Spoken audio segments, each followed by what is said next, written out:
Alright. Well, it's been a while. And of course, I'm back to deal with Lost Spell 2. I have to say, it took me a while. I'm sorry that it took so long. A lot of things happened between things, that's for sure. One of them was an unexpected birthday showing up. It was that. But I had to take a bit of a break just to deal with that, as well as doing other things.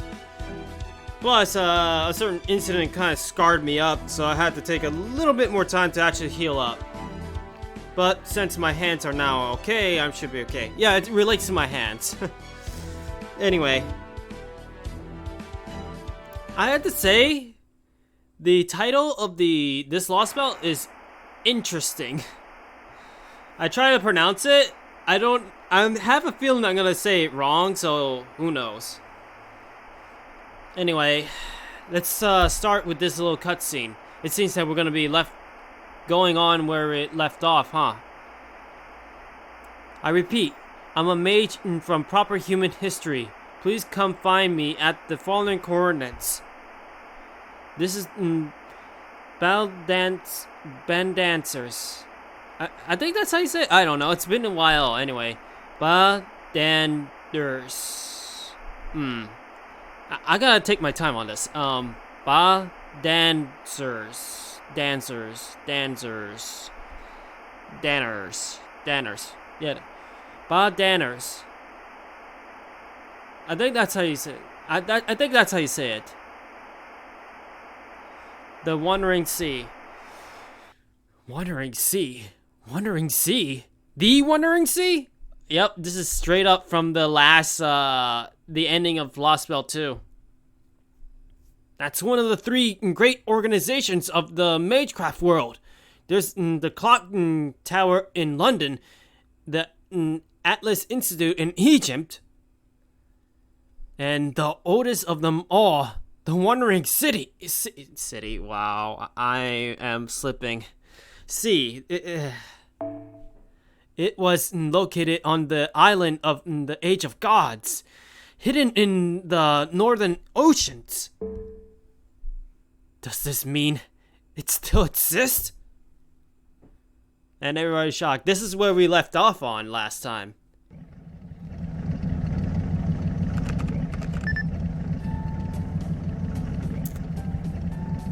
Okay, let's see what we got here. Atmospheric analysis complete.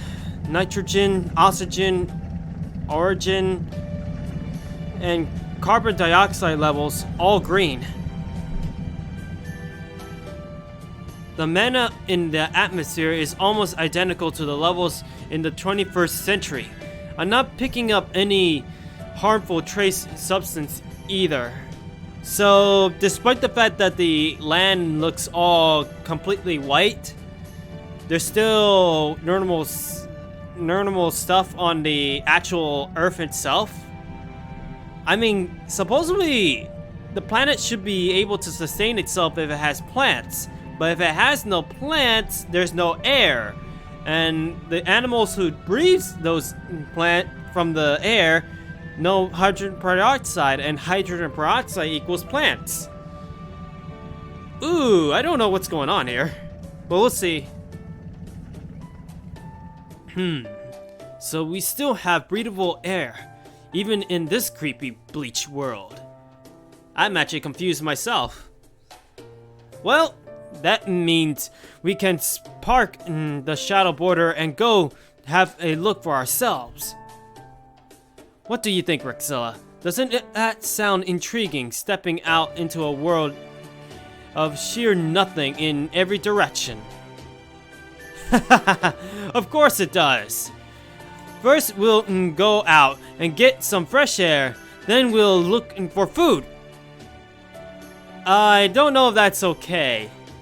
I'm kind of interested, but you still haven't told me what the Wandering Sea actually is. You know what? Let's go with the lore. Let's hear about lore stuff.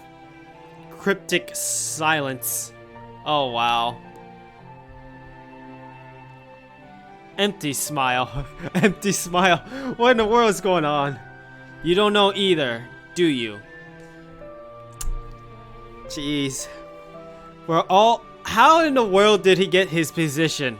How did he get such a high-ranked position if he doesn't know even that? Of course I do. You don't? Gordolf Musk is not a man to pretend to know something he doesn't. The Mages Association isn't a Moloch, I have you know. Just because I used to work at the clock tower doesn't mean I ever been to the supposed living wandering sea in the North Sea. Oh, so you only heard rumors. I thought you were some big important family, old man. Oh, I was thinking that too. I basically wondering, he is in a high level stan, I guess, in the mage world or whatever. And yet he doesn't know knowledge that's supposed to be common for the higher ups, I guess. Don't call me that, Double Chin. If I must spell it out for you, then here it is. The Wandering Sea of Ball Dancers is the first enigma ever discovered in the world of magecraft, and it will be the last to be puzzled out. It's an island so mysterious and full of mystics that even such a gifted mage of an incredibly prodigious bloodline as myself may not even set foot on it. Well, that explains a lot, huh? It's true.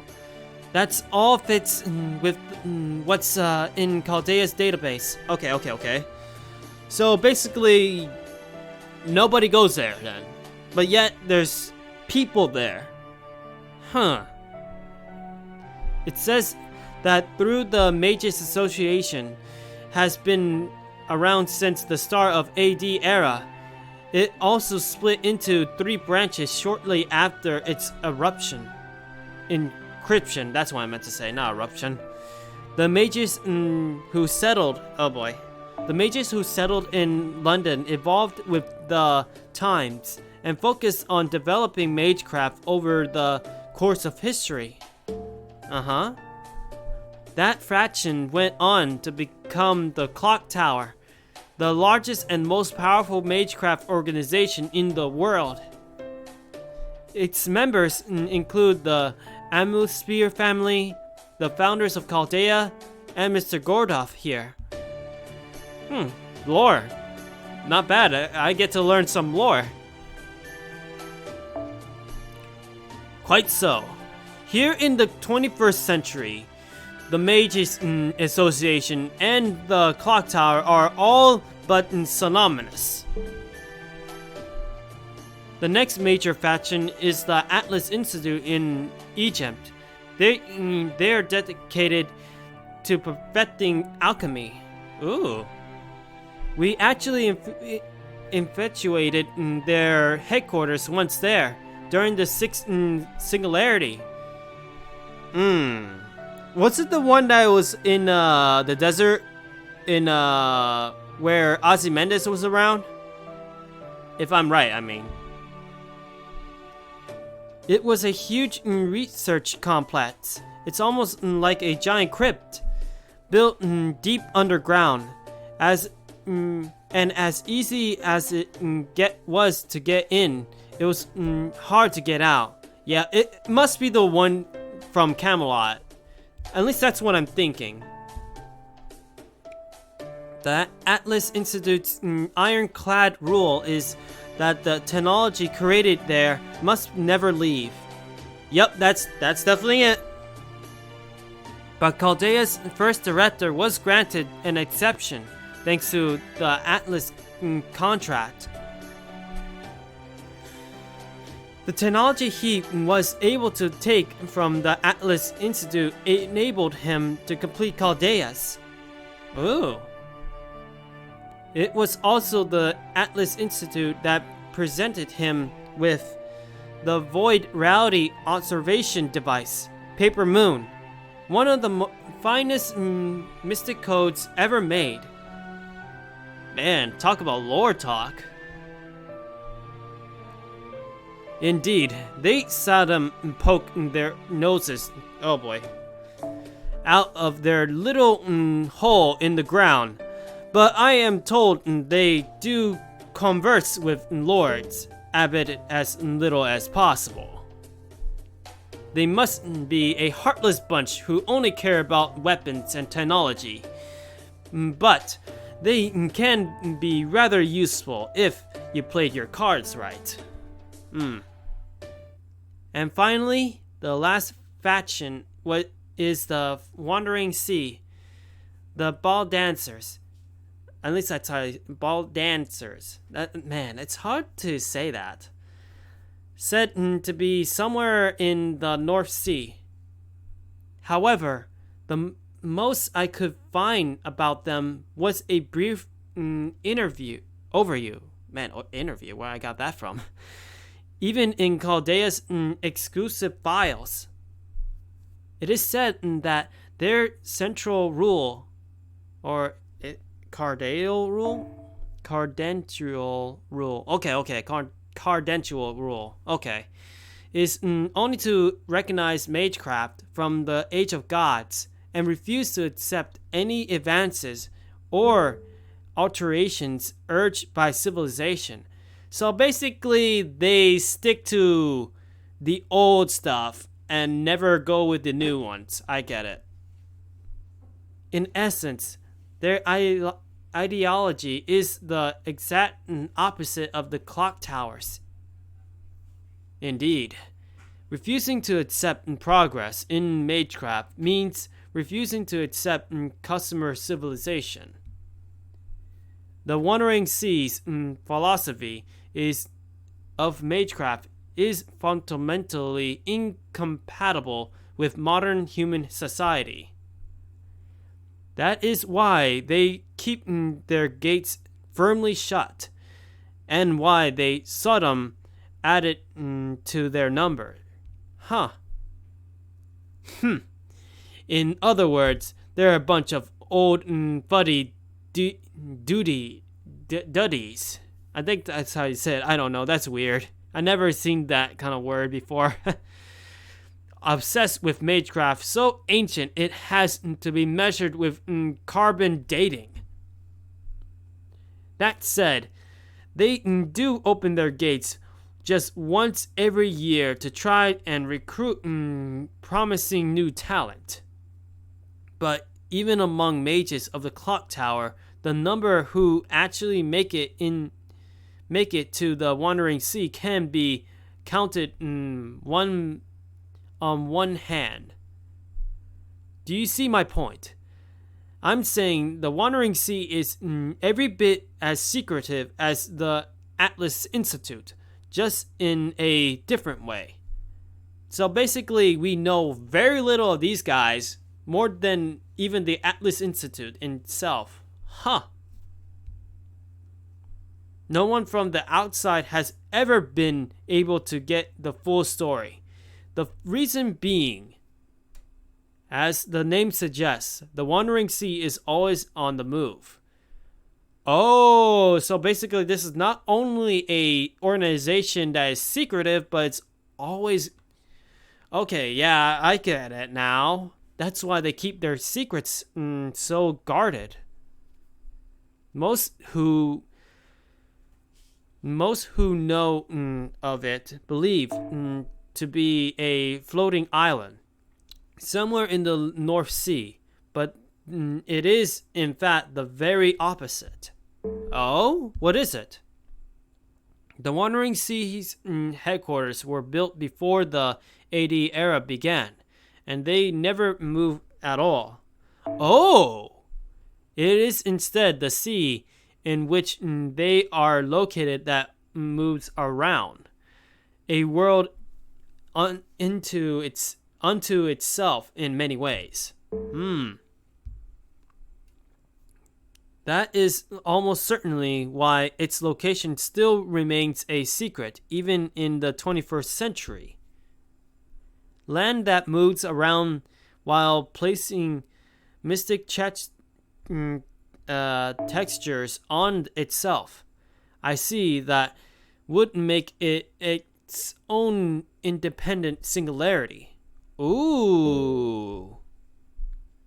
It will also explain how it was able to escape whatever turned the Earth's surface into an endless white desert. So that's how. All this time, they've been turning their noses up at us. But the very moment things go south, they don't have any issue sending us a distress signal. Some successes to true mystics they turn out to be. They should try taking a page from our book. We're the ones who made it through Russia by the skin of our teeth, with no outside help. We're the ones who are currently falling about with no plan. At least you understand that the situation is pretty dire, I guess. True enough. Given the present circumstances, it looks like the people of the Wandering Sea have decided to bend their rules in order to offer us a lifeboat. Yeah, that's good. So basically, we're going to end up dealing with them, huh? At any rate, Administrative Advisor Holmes, I have a question for you.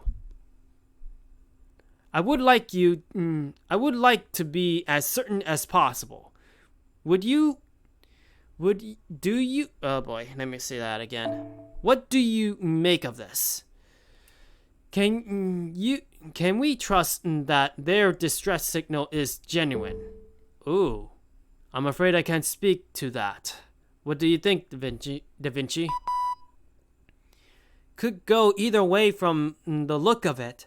This transmission isn't part of the clock tower's standards, but its wavelength is pretty close to the waveforms to Atlas Institute uses. Ooh. Since we don't have any data about the Wandering Sea ourselves, I can't really give you a definitive answer. Still, I can verify that there's definitely something to be found at these coordinates. Whatever their story is, if there's a magecraft workshop there, I really like to at least check it out. I guess. I know we managed to stretch things with the materials we got in Russia, but there are still limits to what the shadow border can do. What I really want to do is retune the whole frame from scratch, but I doubt we'll be finding much in the way of materials considering the entire world seems to be an empty wasteland. These coordinates from the Wandering Sea would put it as in the seas west in Norway. We could go through the Scandinavian. I have no idea how that will work. Peninsula. I know peninsula at least. Or turn north at Germany and cut across Denmark. And? We just left Moscow heading west, so it will take us a few days to reach them regardless of our route. Assuming that the border can convert the mana in the atmosphere into electricity, that just leaves the question of food. What if we go to the Wandering Sea via Zero Cell? Can't we just, pop over there? No, let me go with the first option. Let's see what he says. No Zero Cells. As technical advisor, I expressly forbid it. Even if we're going to run into another one of those storm's walls along the way, we need to stick to the surface as much as possible. But why? And did you just say there are more of these storm walls? Explain yourself, technical advisor. If there's another storm wall in our path, doesn't that mean running straight into another lost belt? I had to agree, yeah. We don't have any other choice, Gordoff. Not with the two big problems we're facing.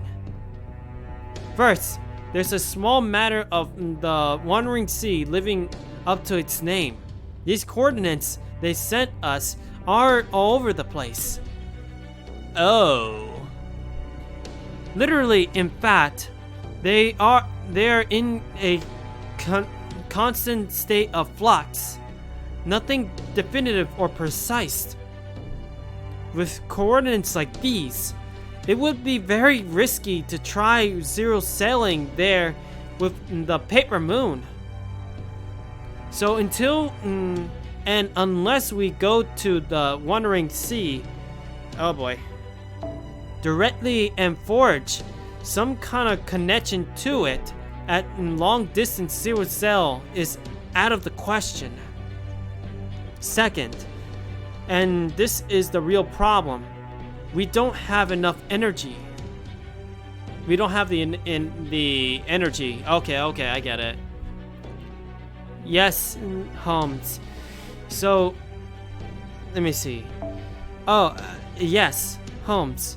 Oh, so helpfully suggests converting mana into electricity as it were a simple matter.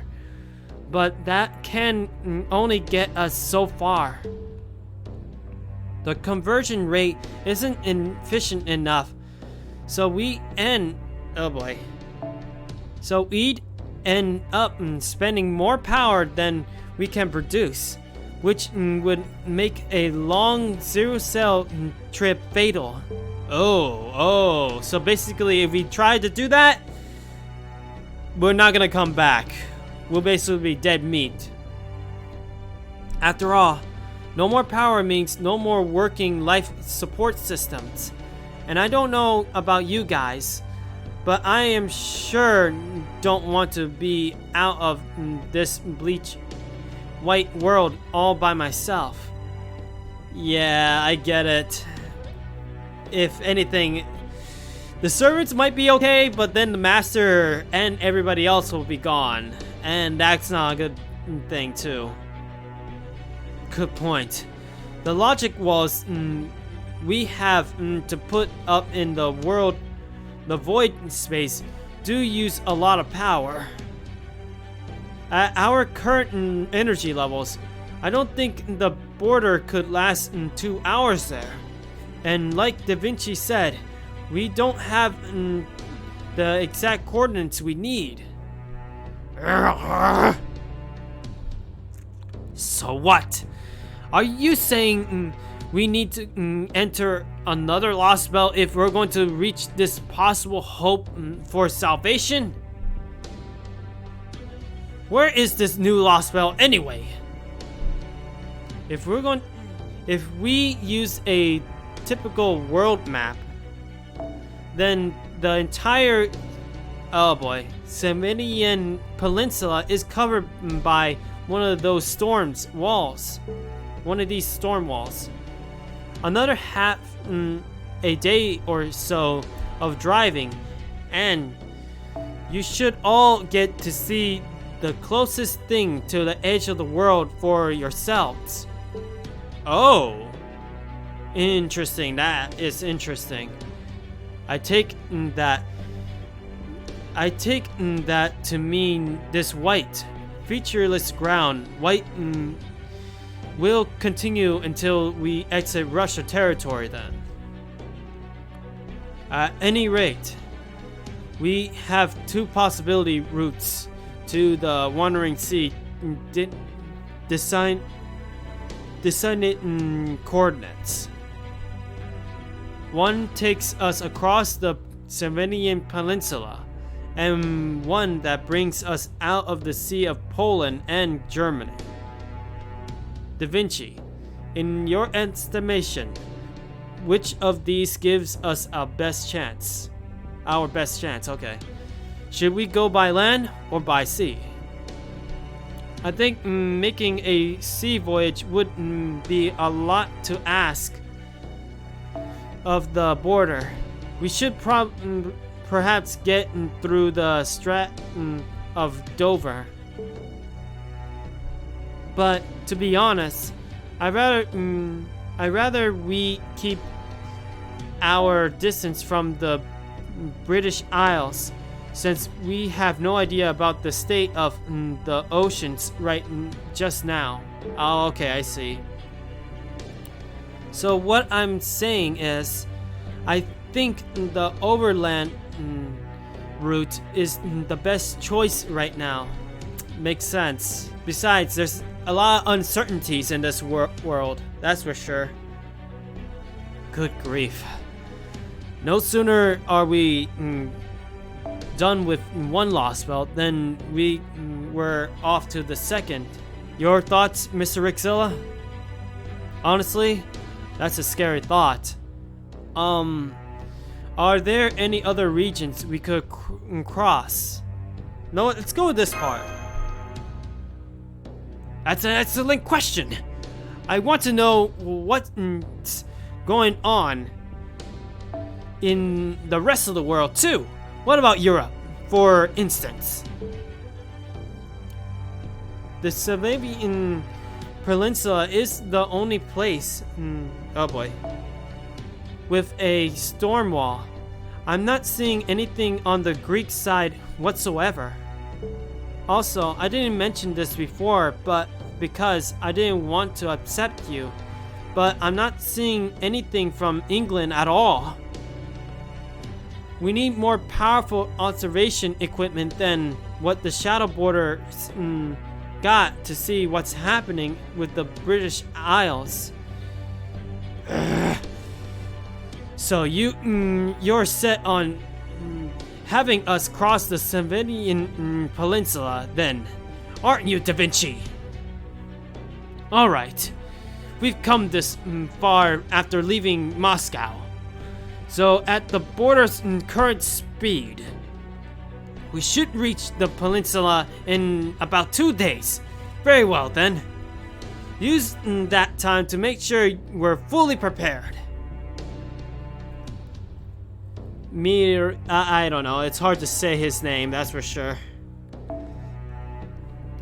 If we run into anything we could use to store up our defenses along the way, take that opportunity to stop the border and ensure everything is in good working order. Da Vinci, you look after the little demi-servant girl. I can't have her falling down on the job. Holmes, come with me. We're going to the solitary confinement chamber. What? Why is he going in there? Solitary confinement? Mr. Gordoff, does that mean... Of course. I'm going in there to interrogate Koldak. He shouldn't be waking up anytime now. It's time for me to put my brilliant questioning skills to use. Ah, yes. I almost completely forgot about him, you know? But still, a little interrogation, I guess, is gonna happen. And with Holmes there, it's gonna be good. I kind of wish I wish I could see it, but hey. When I'm through with him, he'll tell us... He'll have told us what the cryptors are. What would... excuse me? my throat is all burpy. Woodham is planning everything. Mark my words. I'm coming too. Don't you look at me like that. You need the right people for the job. Let me say that again. You need the right people for the right job. I admit, I may not be the best fit for an interrogation, but you, even less so. Don't you worry. Kalduck may be something of a twisted little brat, but he's still a growing boy. Merely tempt him with food, and he'll be puddily in my hands. I don't know if that's gonna work, but oh well. Trust me, one whiff of my creamy carbondera will turn his complexion from sour milk to sunflowers in an instant. I don't think that's gonna work, I'll be honest. I think Holmes will be a better interrogator than him. Worry not, Mr. Rixella. I'll see to it that the interrogation doesn't devolve into violence. I'll count on you, Holmes. In fact, I have my own questions I wish to ask him. Hey, go for it, Mr. Detective. I have a fairly good idea of the crypter's goal now, and I also believe I know the extent of Kalduck Zumbius' personal knowledge. However, there are still two important things I know little about: the Tree of Emptiness and the Cyrus Light command spell of his. Yeah, that's true. He was about to use it, but we stopped him. Granted, the latter is something Kalduck merely mentioned once, and may not be that important. Oh, what's going on? An emergency alert? What is this all about? I thought we weren't supposed to be any more Urichnaki. We're not out in the Russian woods yet. Something's approaching us at high speed. It's closing in on our port side at over 90 kilometers per hour. Come on, Monori, floor it before it catches up to us. I can't. We're just about to go uphill. The border can't go any faster. Oh, crap. I'm picking up a heat signature too. It's an RPG. Impact in 3, 2. Jeez. I felt that. Please tell me that wasn't a direct hit, Da Vinci. Damage report. Is the engine intact? Are we going to have a bail in the middle of this race? I'm sure the damage is negligible, and our armor is still perfectly intact. We shouldn't need to do more than wipe off the scourge mark. Starboard's armor is a composite of cutting-edge technology and magecraft theory. Normally, weapons can't even scratch it. That's not what I'm seeing, Holmes. That blast took out one of the armor plates. Another hit like that, and we'll be in deep shit. Oh man, that is a bad thing. Huh? Really? Some great detective you are, Holmes. Oh boy, this is not good. Let's go with this. Then that means I remember now. This is the same sort of explosion I felt way back. Oh boy, let me see that again. 2 weeks ago, when I was just a helpless, a bit handsome man being shot at the at with the anti-material rifle? This can only mean that Konyan Sakshia, I don't know, is back to finish the job. I really might be curtains this time. Spare us the trip down memory lane, old man. Come on, Holmes, do something. Right, my apologies. I'm not used to eating a crow. Eating crow, oh wow. Oh boy. Evacuate all staff in the port side hallway to the engine room immediately. Miss Curlite, Miss Curlite and I will go and deal with this attack. On that note, Miss Curlite, I would like you to put a magical energy barrier in the internal hallway so as to fend off a possible second round.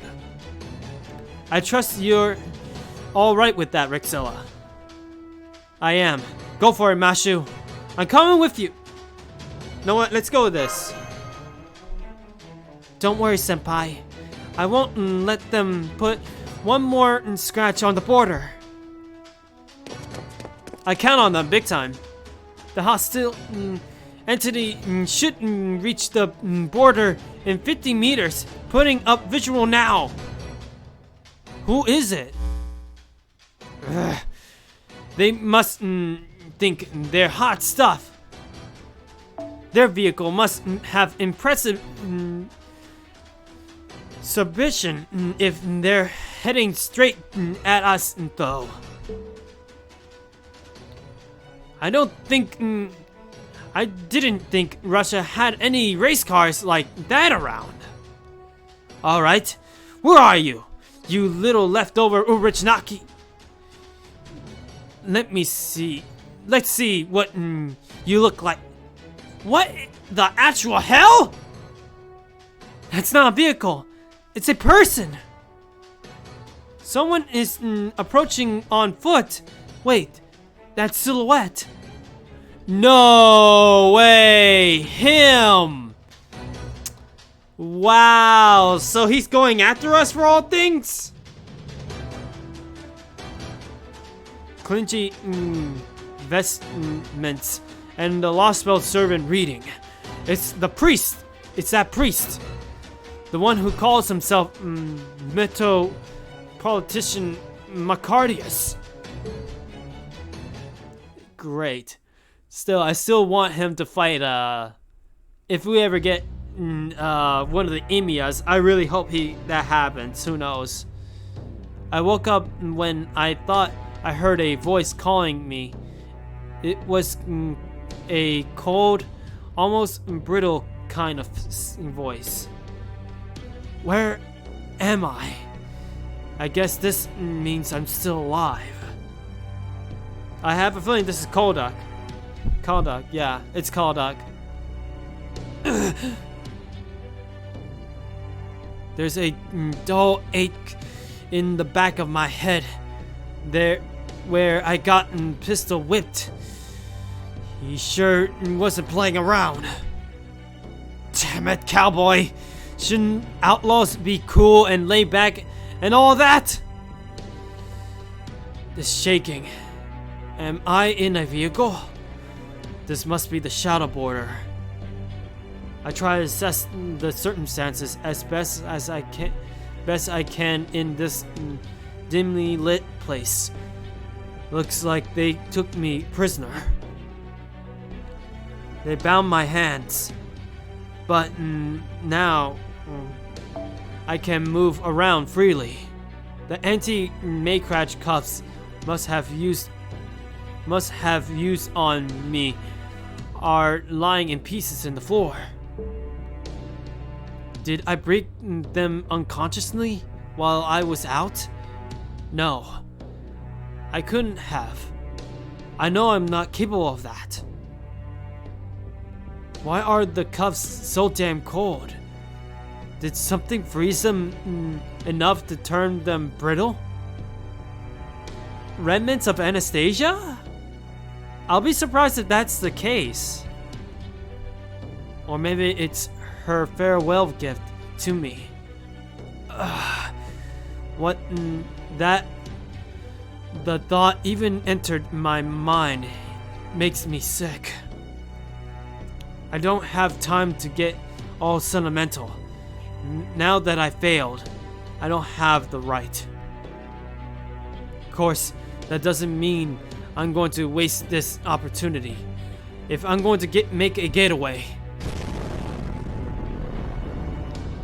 Is someone attacking the shadow border from the outside? But the only ones who could do that are the cryptors. Does that mean someone's here to rescue me? No. There's no chance of that. They're here to shut me up. There's no reason anyone would waste their time on a loser like me. Alright, I can't just sit around and wait for them to kill me. First off, I'm gonna find a way out of here. After that, who knows? Escaping is all I can hope now, for now. Once that's done, I'll just have to see where the wind takes me.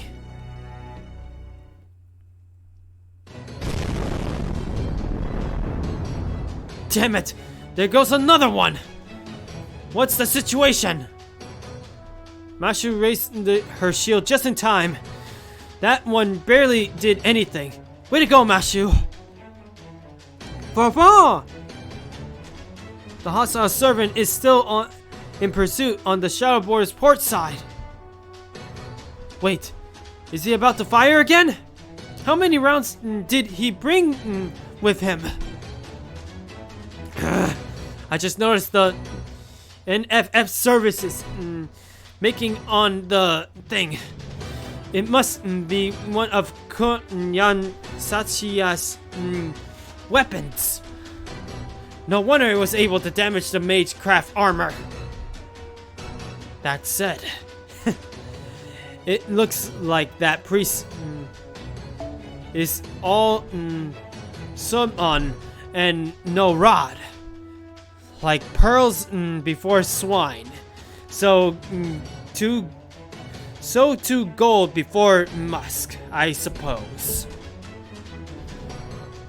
The only one who could probably handle a modern magecraft weapon like that is Konyan Sashia.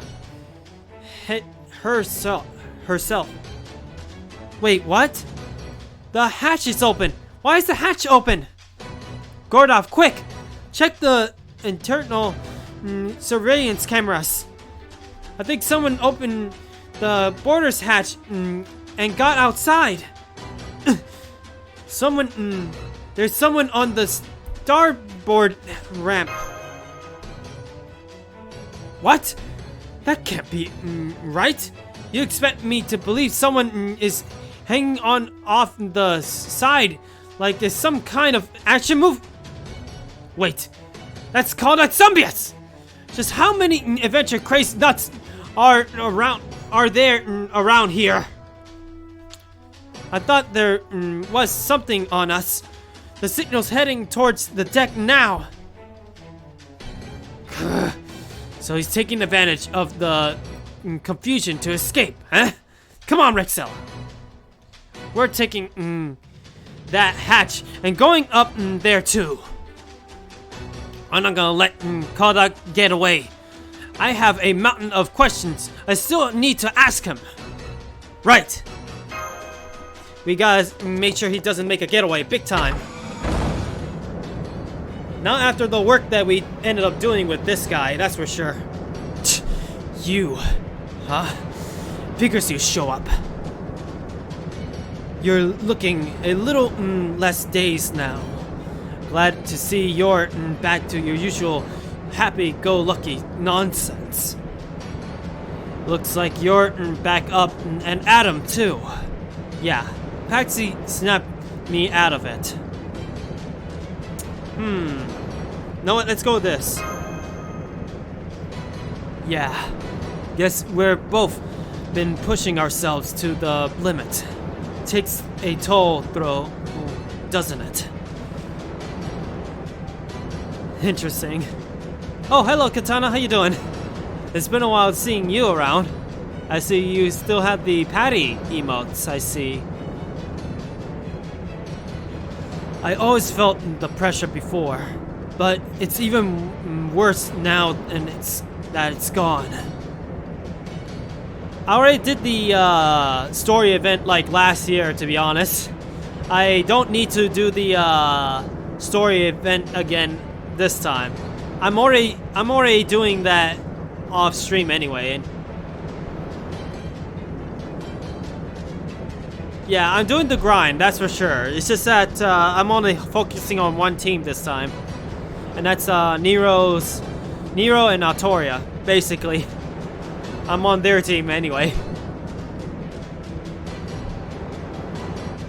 Hell, I might as well have had a bag of feathers on my shoulders earlier compared to now. I did a couple of ticket summons on both the Scotty banner as well as the Summer banner. I was hoping to get the Lolly craft essence, but I didn't get it, and I still yet to get the Berserker herself, you know, Nobu Berserker and Nitogris. But I'm saving my quartz for the next banner, the Artoria banner, the Artoria Altar banner, because I already got Nero Caster and also Fran, but I don't have but the next banner I have 2 servants in there that I don't have. So hey, I'd rather go with that one. But I only will do 2 summons on that banner and save the rest for the next one. You got Medbee from Scotty. Oh wow. Now that's a shock. Getting Medbee from the Scotty banner. I do got Scotty too, but the thing is that she's not fully maxed out, and I need to do the singularity in order to get her up there. That's the thing. We both knew what we wanted to do, but we didn't really get it. Enough chit-chat already, Zombies. Get back inside the border now, and I'll make sure to you're treated fairly under national law, international law. Trust me, you don't want to be stupid and go jumping off a moving vehicle like this. I can tell you from experience that you'll regret it. You'll end up dead, and we'll have lost you. Ooh-wee. 2 4-star servants in the Scotty banner. That's crazy. I summoned at the very beginning, and I got a lot of characters. I got 1 copy of Scotty. I ended up getting Suzuka, and another copy of Beowulf. I was okay with that, that's for sure. And I know I gotten a few craft essences from the Scotty banner as well. Now, if I get other tickets again, I will still roll for the current summer banner. I would love to get another Scotty copy to make her MP2, but I don't think I'll be able to. Show me that you're willing to help us, and I'll be willing to put a good work for you in the association. Oh wow. Hercules and CE and Medbee. Oh boy. I mean, at least those 3, I mean, at least you got Hercules, which is a good servant of its own, unless you got him maxed out. And Medbee is actually a good single target rider. She could help out. Plus, she could actually help out, especially if you're dealing with male servants. You don't have to threaten me. I thought there might be a lifeboat or something out here, but there's nothing. A 5-star CE. Which one was it? Was it the Da Vinci one? Because I know I got like maybe 2 or 3 copies of that one. Getting out of here was a pain in the ass. And it looks like it was all for nothing. Once I might have jumped off just to spite you. But now I got a promise to keep. I can't go throwing my life away. I want to... you want to interrogate me, right? Fine. I'll tell you everything you want to know. That's a small price to pay for survival. At this point, I don't care what it takes to stay alive. Excellent. This makes my little insurance trip out here well worth it. Oh no, is he gonna kill him? Turn around, you idiot! Kodak!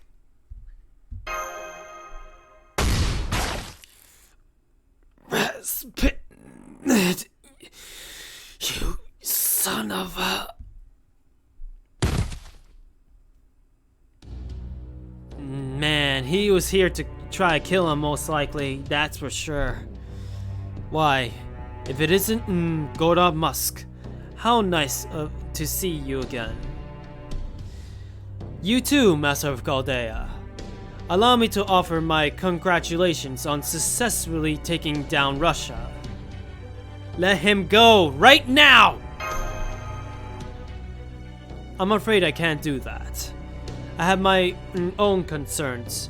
You understand, of course. My job was to oversee Kaldak Zombius' role as a crypter, and that role has come to an end. So I thought I would give him a merciful send-off as possible.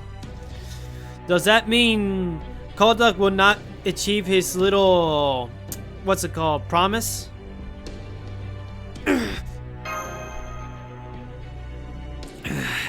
As if Da Vinci wasn't enough. Now he's gone and stabbed Kaldak in the back too. As a gentleman, I'm honor-bound to stop him, but a golf punch will never work on him. Damn it, where's Holmes when you need him? I thought he was always supposed to be 2 steps ahead. Not to worry, Director Goldov. Eliminating all of you isn't in my job description. So we're not gonna deal with you right now, huh? Huh. And a 4-star CE? I'll have to be honest, I didn't get every single craft essence from the Scotty banner. I only got the Da Vinci one and the the one that had the bikes. That was it. I didn't get the other ones. And I don't want to go hardcore on that banner right now, that's for sure. If it wasn't so close to the next summer banner, I would definitely put it onto my list. But at the moment, I'd rather go with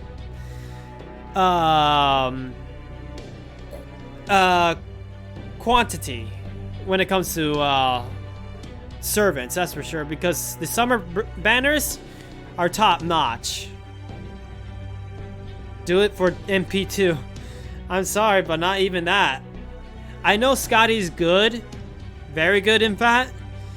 But I don't know if I'll be using her too often. I know she's possibly going to become my top caster, though.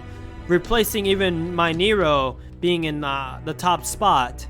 But I don't know. Oh, summer? Yeah, I will go crazy for the summer banners, though.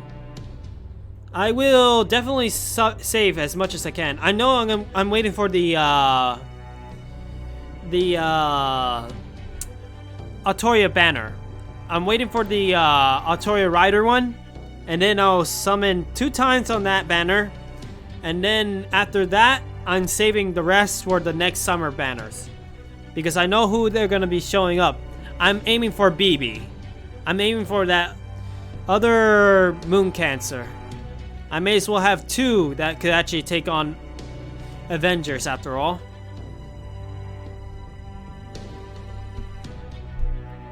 Russia is currently my sole jurisdiction, you see. As such, I needed to handle this before you left the area entirely.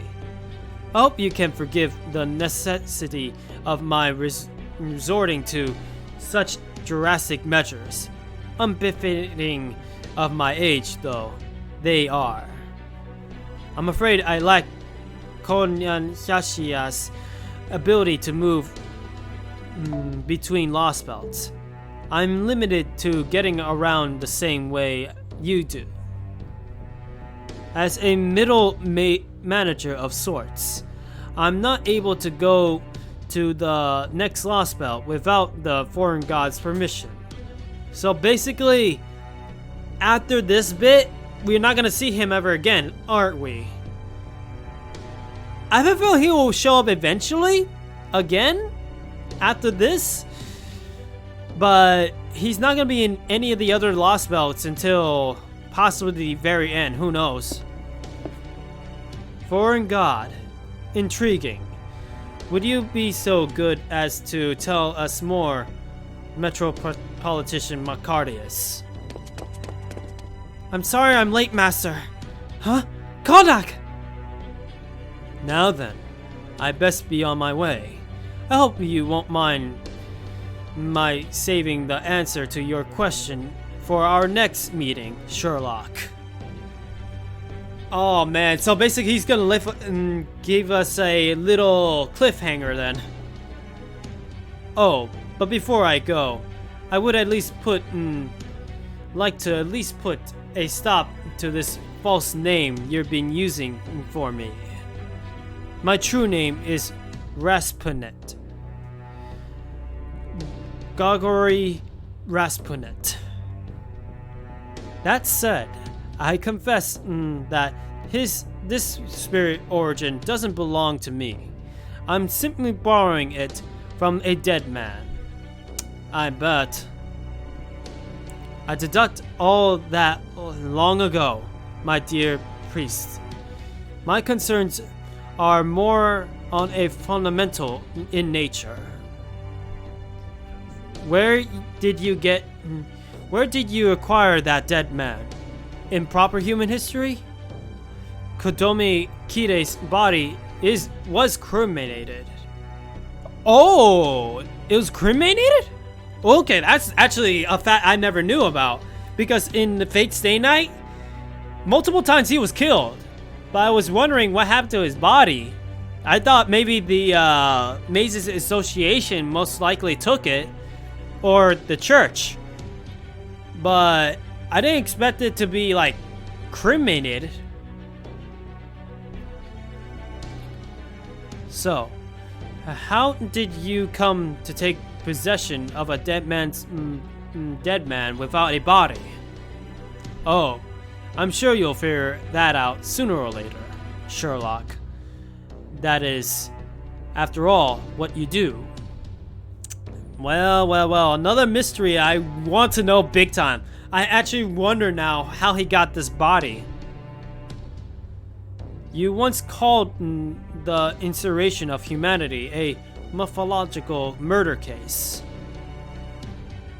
In which case, go ahead and label this attack the same way. Ask yourself who committed this crime and how. Once you have arrived at that answer, we will meet again. So we are destined to fight him again, or meet him again, that's for sure. When that day comes, I look forward to accusing the culprit in person. Father Kotomi, Rasputin has made off with Kodak. What should we do, Senpai? Maybe if we turn the border right now, around now. Don't bother. We'll never catch up. And we can't risk going back to Russia. we'll just have to give up on interrogating Gotterdammerung. This was my fault. I should have considered that someone may pursue us. Yeah, you had to make sure that any kind of possibilities could have been. And plus, you could have had somebody else guarding him. Heck, Holmes should have been the one to be supervising him, if anything. Well, here's what I would have done. One, have a communication device with Holmes while he's supervising Kaldak. Two, make sure that, actually, yeah, those are the two things I would make sure I do if I was Holmes. Basically, he will stay there, as well as having a communication device on hand, just in case anything happens. But he needs to stay there at all times. Or rather, wait until, like, somebody else shows up and actually take over for his spot. It's one of those two.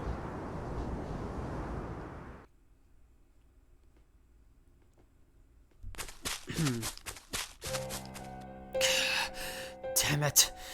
I can't believe I got knocked out again.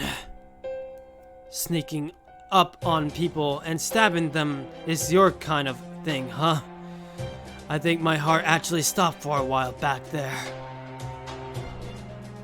Indeed, it did. If it hadn't, do you really think Holmes would have let us escape so easily? No. If he had realized you were still alive, they would have come back to retrieve you. I couldn't let that happen. Not after Krishnata asked me to bring you back to Olympus. Olympus? What? Is that so? Well, that doesn't matter either way. You wasted your time, Raspinit. Oh? Rather Chaldea kills me or Woodham does it. I'll be just as dead. Now that I have failed, I don't belong with either of them. I'm just going to be an example to the other cryptors. What? What is it? If you got something to say, then spit it out, Father. Apologies. I was just thinking how much easier my job would be if It must be the head one, the head cryptor, you know? Krishnatara, I don't know how to say it, to be honest. It's hard to say that name. Was that sort of person. At any rate, it's clear what's going to happen to you. You may have lost your right to run a lost belt, but you still have your Serenus Light. That command spell belongs to our god. As long as you possess it, your life does not belong to you alone. You no longer have the option of throwing your life away, Kaldak Zombius. Your fate is to have every last bit of your soul squeezed out of you until the day you die. Jeez. So basically, that's another one down. Now we enter this bit.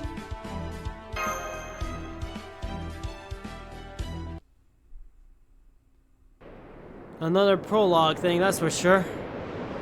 It's been 2 days since Ruspinit, the pseudo-servant, attacked us. The Chaldeans are currently on their way to the lost belt of Skandinavala.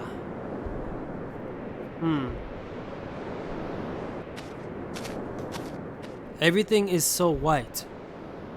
The words blank space have never been seen. Have never been. Let me see that again. Have never seemed so appropriate. It's like the entire surface has been reset. Nothing but pure white. Wherever you look, everything is gone. Nature, civilization, even the Froma and Farnorma have completely disappeared. No, not disappeared. It's more like they have been pruned away.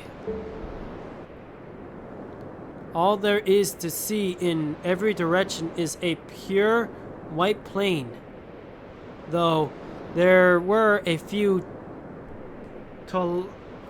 topographical exceptions along the way.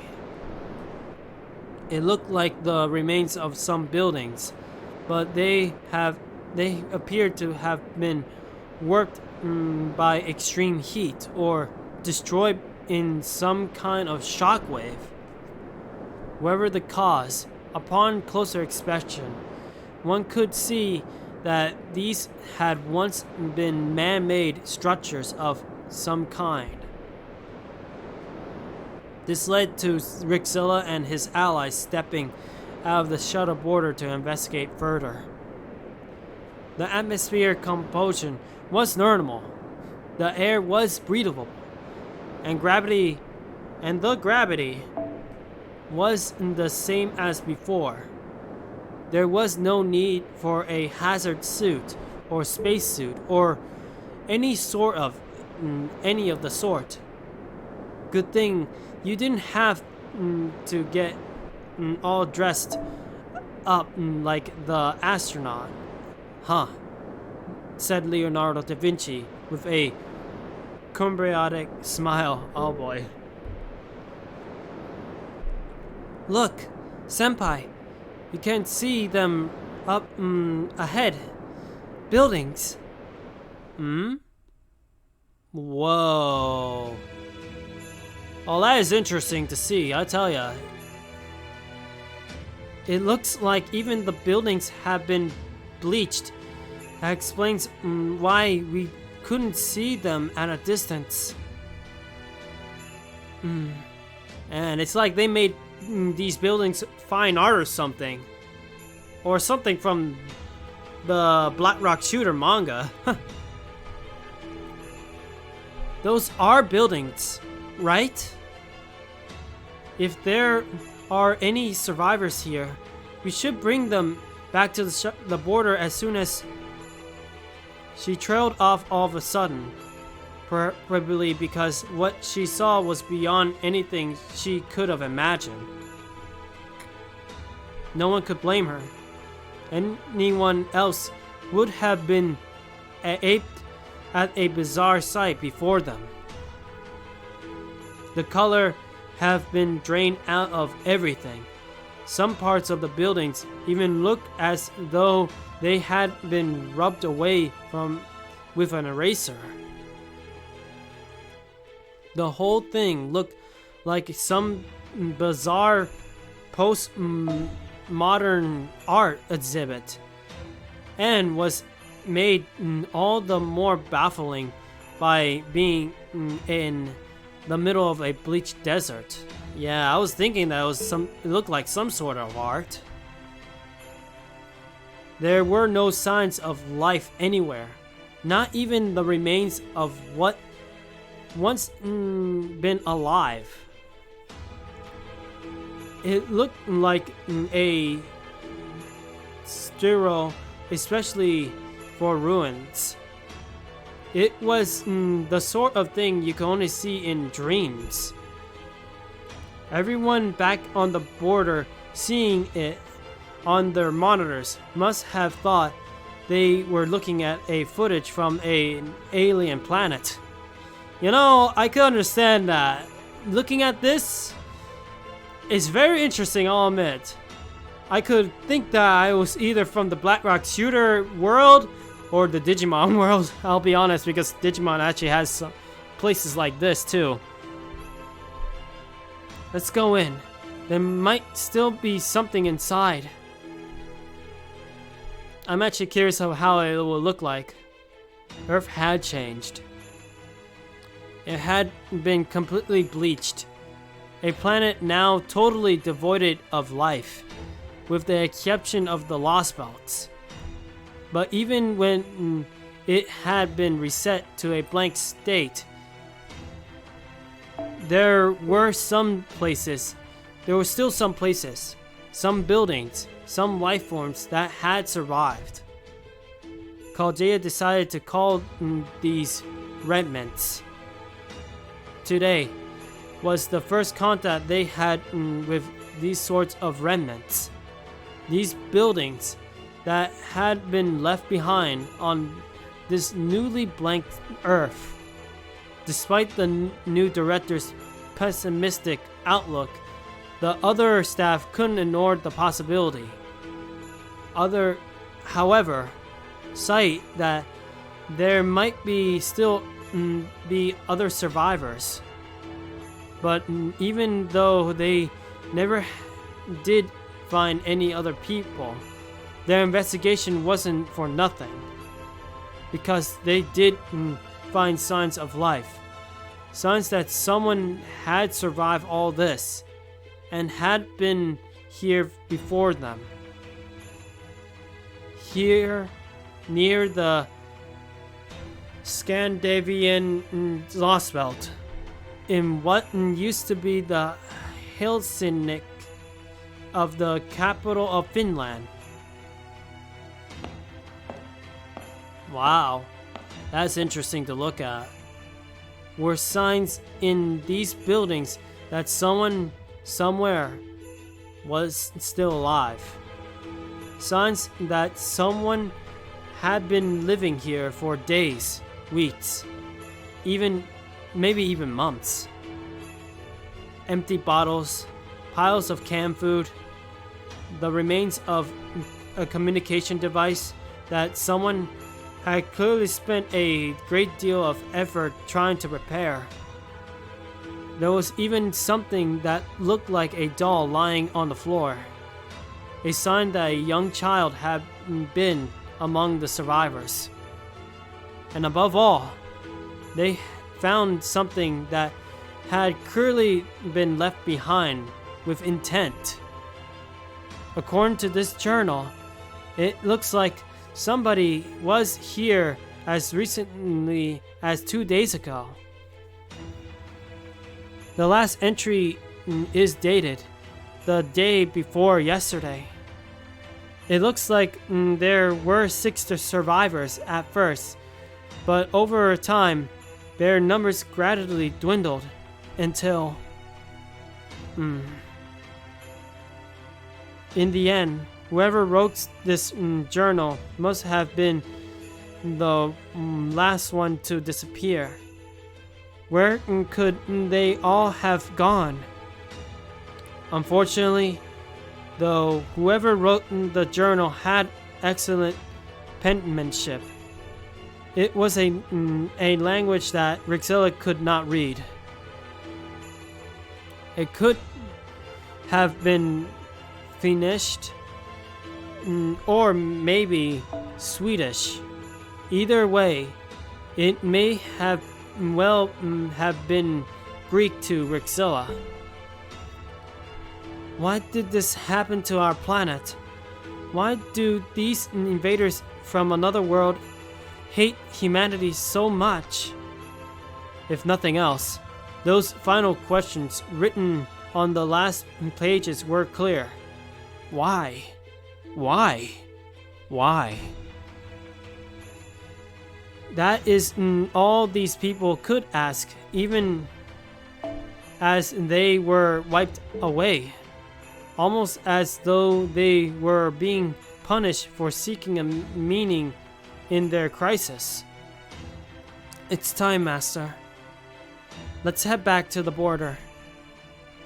We're almost to Sweden now. You should rest up for the coming battles. As they left the remnants behind, one thought haunted each and every one of them. Nowhere was there so much as a trace of blood, a hint of violence. Soon, the Shadow Border will enter the second Lost Belt. It will be a hellish wasteland, inhospitable to life, or perhaps. We'll see. There's the Lost Belt.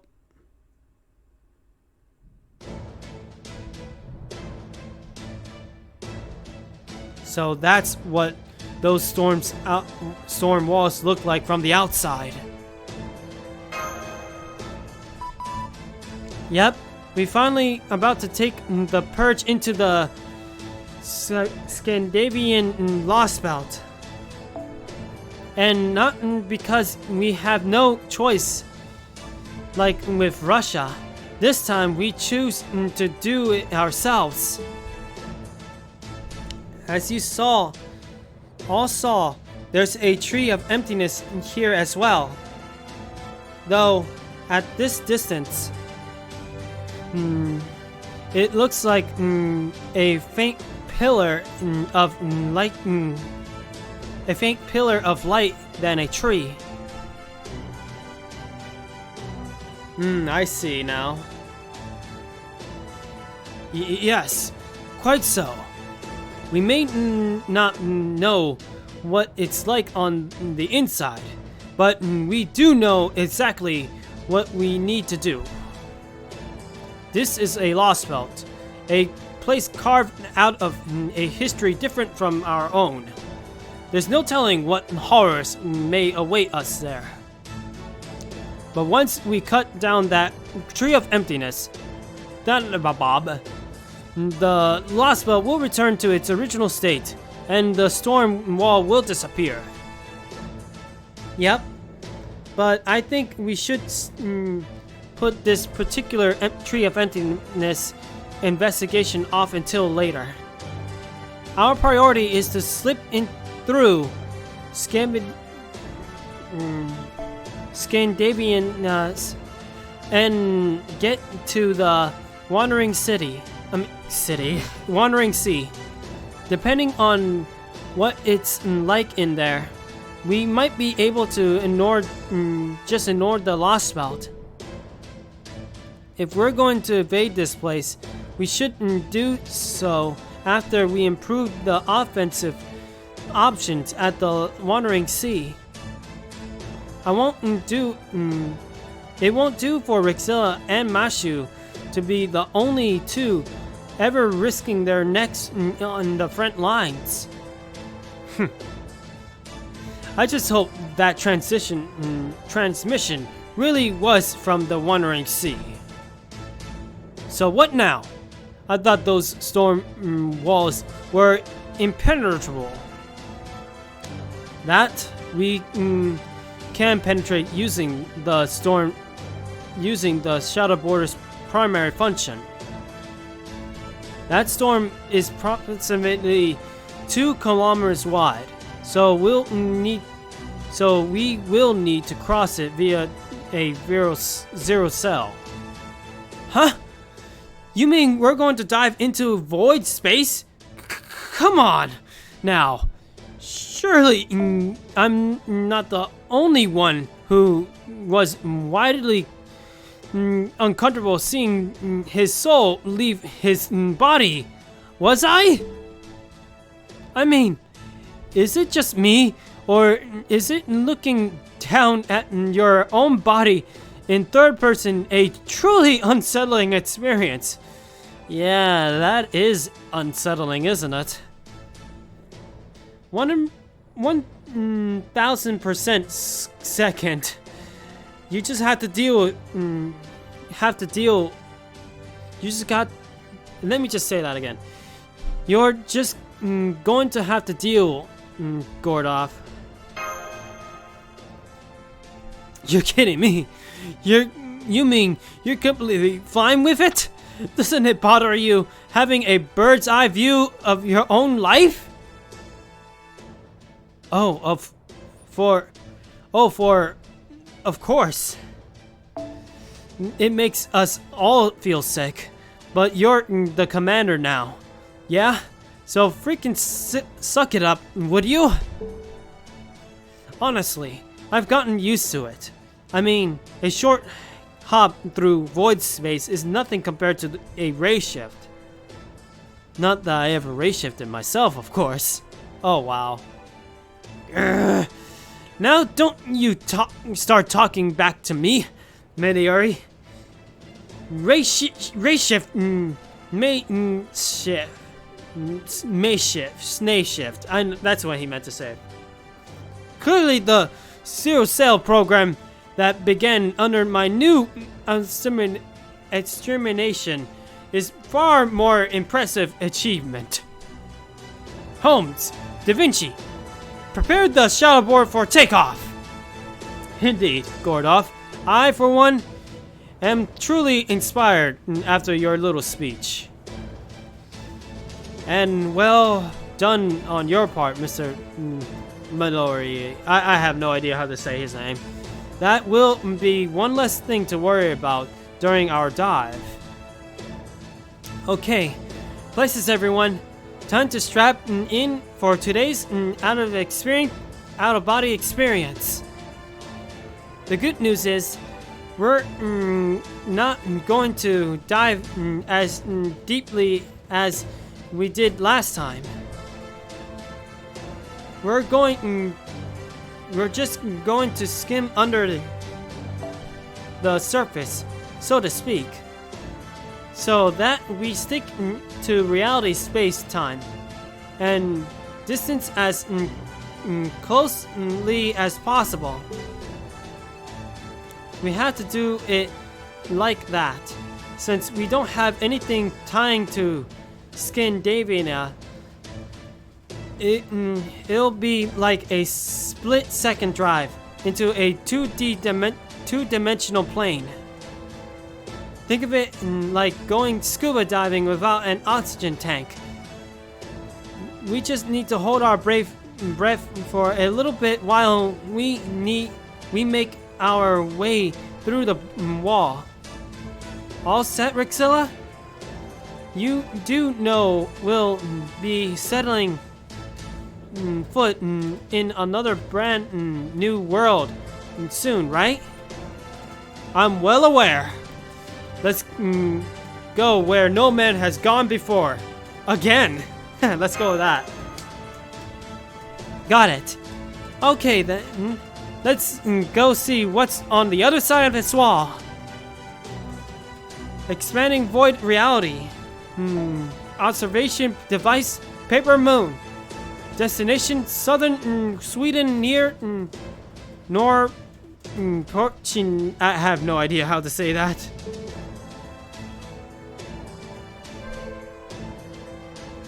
Expanding logic formula on Shadow Border's external armor. Removing existence verification for reality space.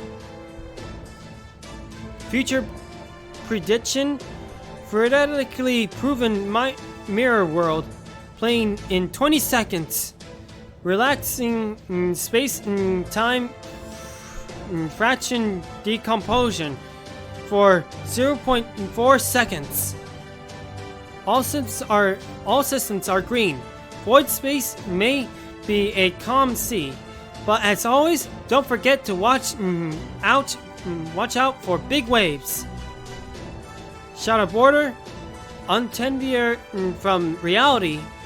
Void space dive, Zero Cell, unfur.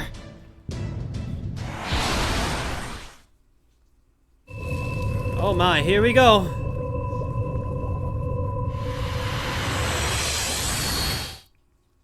Man, talk about jump into space.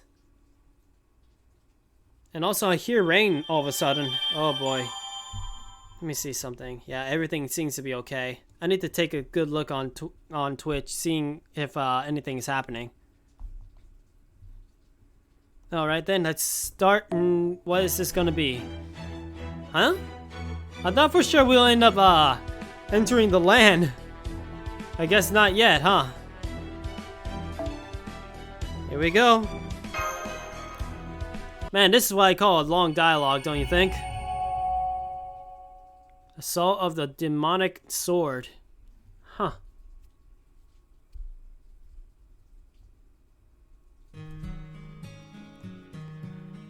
I always hated Sundays.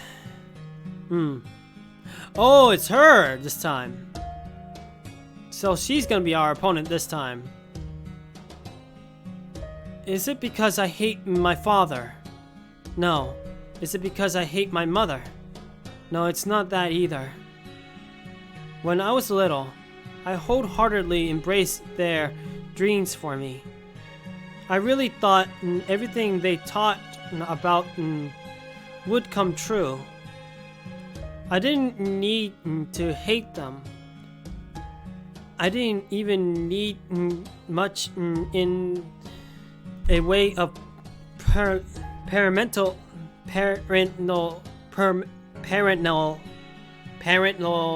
love from them. I think that's how you say it. Let me see something. There we go. That's how you do it. In the latest update,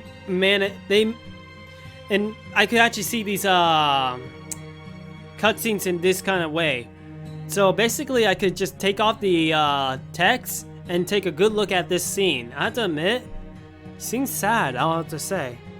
Also, this also helps out when it comes to thumbnails in the future, because I'm gonna end up using these kinds of thumbnails for the Lost Belts, you know? You never know.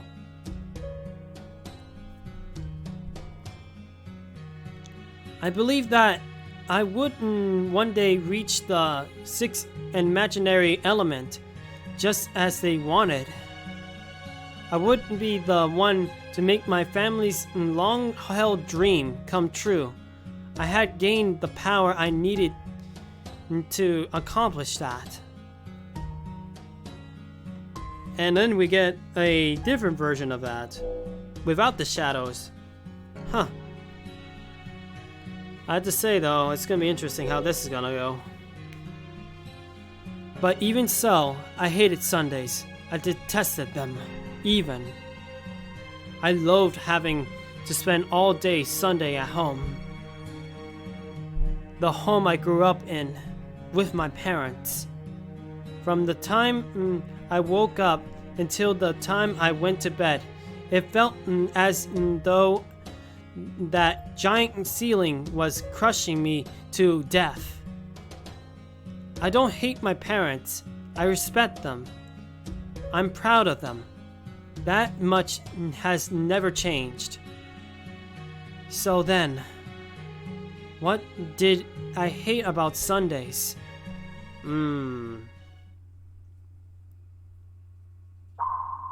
Oh my. Report from the computer room. Report from the computer room. So far, this Zero Cell is looking just peachy. Just kick back and enjoy this little voyage through sea of time. We got 150 kilometers to cross at our current reduced speed. I think it should take us about an hour or so. Fall? Uh-oh. Somebody's not happy about this trip. What happened to all that Buster you were spotting about? I think that's how you say it. Spotting just a little while ago. I know this is our only second voyage, but you should be used to this by now. Am I wrong, Gordov? Oh, yes. You need something. Technical advisor. Is it tea time already? Oh, wow, tea time. No. Something you worried about, Commander? Let's go with this. Of course not. I wouldn't waste time on foolish sentiment, that's what I meant to say. Ugh. I thought I would feel better after we defeated the servant who destroyed Chaldea. But I don't. At all. My poor Forish. They were the finest private army I have ever had. They may have been a bunch of thugs and hoodlums, but they did their job damn well. After this whole mess is sorted out, I'll need to pay their life insurance. Once I scrape together more than a penny to my name, of course. That said, this way of getting around really is beyond the pale. I'm a man of the land, not the sea. Not that I hesitate to board a submarine to save humanity, of course. But this, I may be better about seasickness now, but I don't think I'll ever get used to this zero-cell nonsense. I wonder if he's gonna stay true to that. I wonder. Wait till the third lost belt then. So you still feel bad even though you're not seasick. Are you claustrophobic or something? No, I'm not claustrophobic. I mean that I don't care for this void space nonsense. It's not something I'm just going to get used to. Oh boy. Let me just be clear. Getting used to this danger means losing sight of security. Oversights, betrayal, bankruptcy, victories getting revoked by judges, all those sorts of retribution stem from carelessness and ignorance. You can't assume everything will be sunshine and roses just because things happen to go your way once. Not to mention, verifying the existence of void space may be a great feat, I admit. But be honest, you still don't have a clue what it even is, do you? Well, no, not really. Why are you looking at me? Let's go with this. I make it a rule never to get on any machine I can't drive myself, and yet void space is something only a tiny handful of mages have ever so much as touched. Just thinking about floating around in there makes me... Oh no, I think I'm going to be sick. Oh boy. You say that, and yet your complexion tells me that you're just feeling just fine. Gordov, or no, Mr. Gordov, I admire your glumtation. The rest of the staff are equally versed in science and magecraft, but you, Director, are a mage's mage. That is why traveling through void space puts you so ill at ease. You are keenly aware of both the benefits and risks posed by the zero cell. Yet, despite that, you are doing your utmost to remain calm and collected. That is truly keeping a stiff upper lip, as they say. Commendable. You must have hit a rock bottom quite a few times in your life. Perhaps you're accustomed to being in dire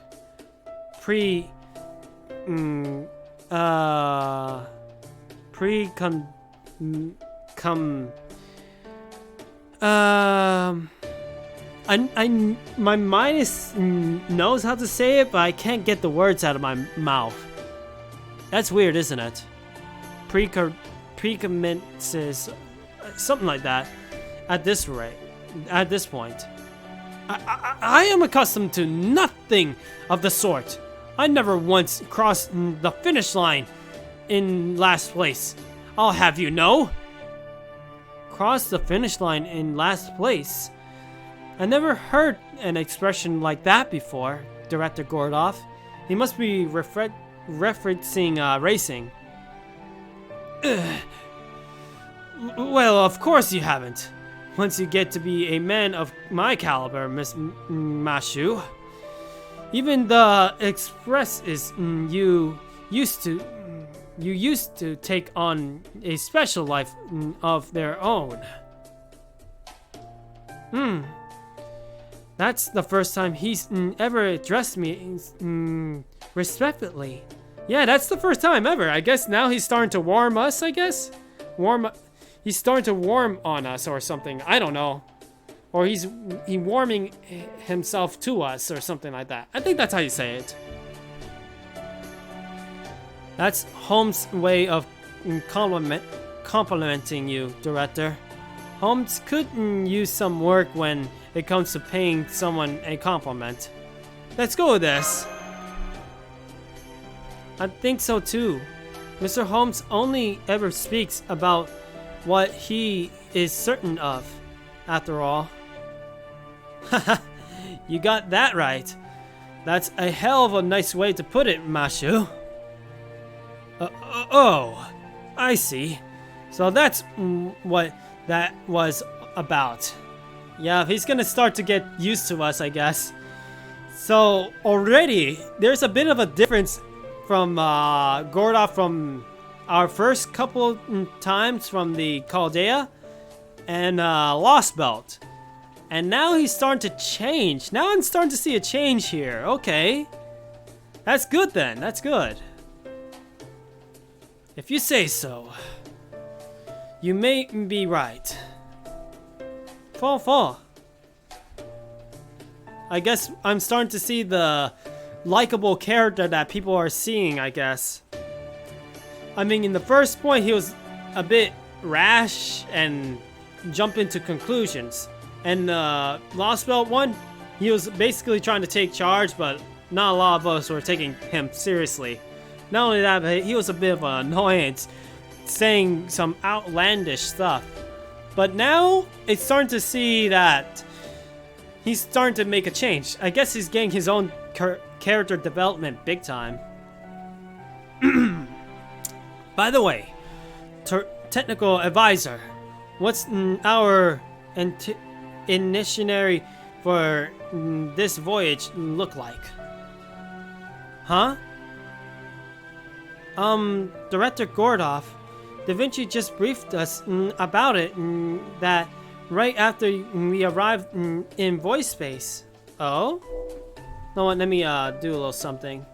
Let me take off this little charging thingy, because I was trying to charge my phone while we were streaming, because believe it or not, I didn't have much energy until I said, yeah, I don't want to pull off another day without streaming, so I may as well just boom, stream right now while I still had the chance, but I had to charge my phone while I do it.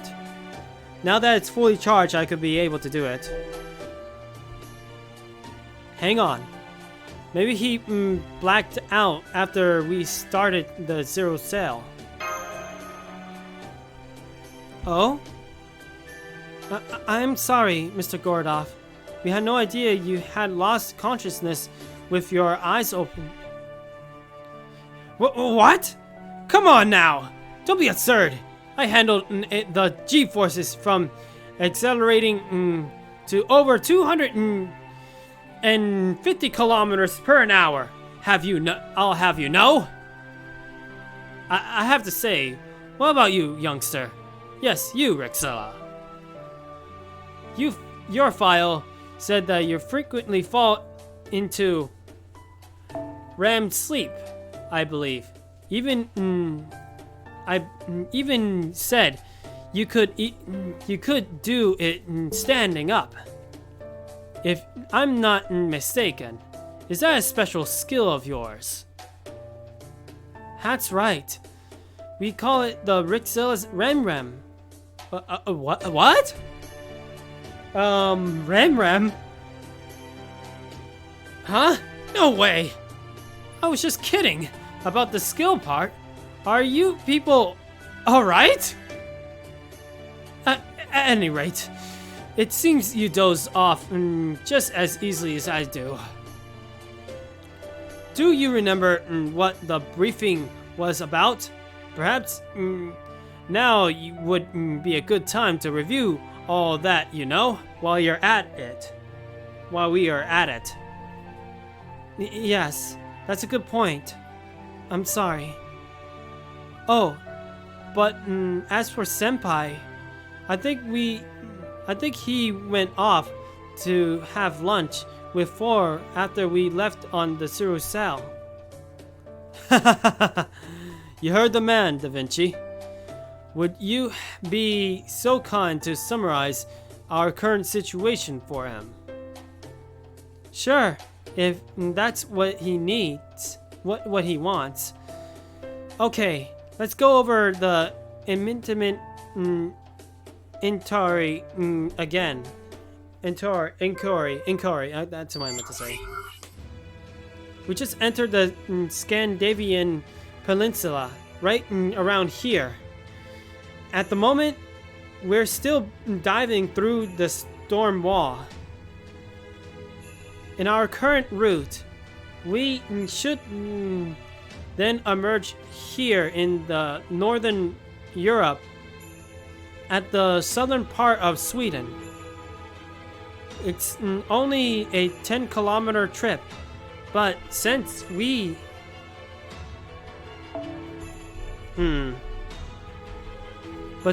don't have any connection to Scandinavian surfacing at our intended destination, we will come down to a combination of dice roll and my navigational genius.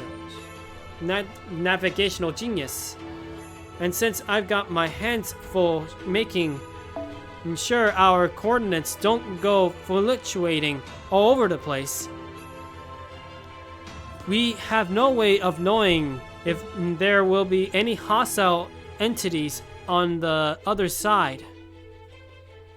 So be ready for an even rougher emergence than the one we went through in Russia. So in other words, entering another of these lost belts inevitably comes down to the luck of the draw, huh? Just to make doubly sure. Is there any way we could ignore that Scandinavian lost belt and head straight into the North Sea? Certain conditions need to be in place for us to emerge inside a lost belt, right? Then why don't we go our way to do that? Even if... excuse me, a little yawny. Even if we don't know the Wandering Sea's exact coordinates, if we can't just get into the North Sea...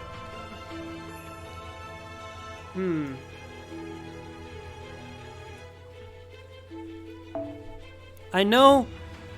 I'm afraid that's just not possible. We're just skimming right next to the border between reality space and void space. It's the only way we can peek into reality from void space, which we have to do if we're going to emerge somewhere we lack a connection to. In addition, the amount of power the shadow border consumes in this mode is directly affected by the amount of real-world distance we travel. I mean, it would have to be given that we're following reality so closely. And at our current power levels... Oh boy, let me see that again. There's no way the border can zero sail more than 300 kilometers near the mirror world plane. So we have to emerge in the Scandinavian Lost Belt if we're going to stock up for a journey to the Wandering Sea. I see. This zero sail business sounds good on paper. But it certainly has more than its share of drawbacks, doesn't it? Yep, big time. Basically, if we want to go diving and emerging whatever we like, yes, we can't. Well, we can't. Neither the border nor myself are up to that. At least, not right now. Sorry, Gordy.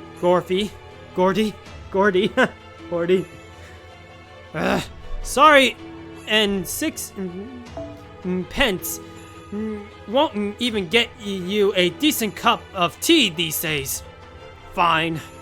You're saying you want a real lab with full facilities, right? Once we make our way through Scandinavia and meet up with the Wandering Sea, then things should improve at least a little, yes? You got it. I'm glad you're such a quick study. So as I was saying earlier, just kick back and enjoy the last bit of our voyage. We're currently off the real world time by about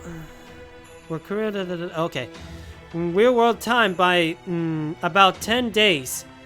We'll emerge from void space as soon as we're through the storm wall.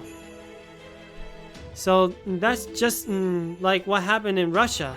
Then that would mean one of those enormous trees really is here in Scandinavia too. Indeed, we could see it for ourselves before we begin our journey through the storm wall. If we just happen to emerge near the tree of emptiness, we will need to choose between leaving Scandinavia behind or investigating the tree. Regardless, we'll no doubt need to make our way across a considerable bit of land once we reach the inside of this lost belt. I encourage you all to remain calm and control so that we may be better react to whatever awaits us. I wonder if this lost belt will be anything like Russia's. I'm going with that thought. Although, when the Russian Tree of Emptiness came to crashing down, it did so in a rather indescribable...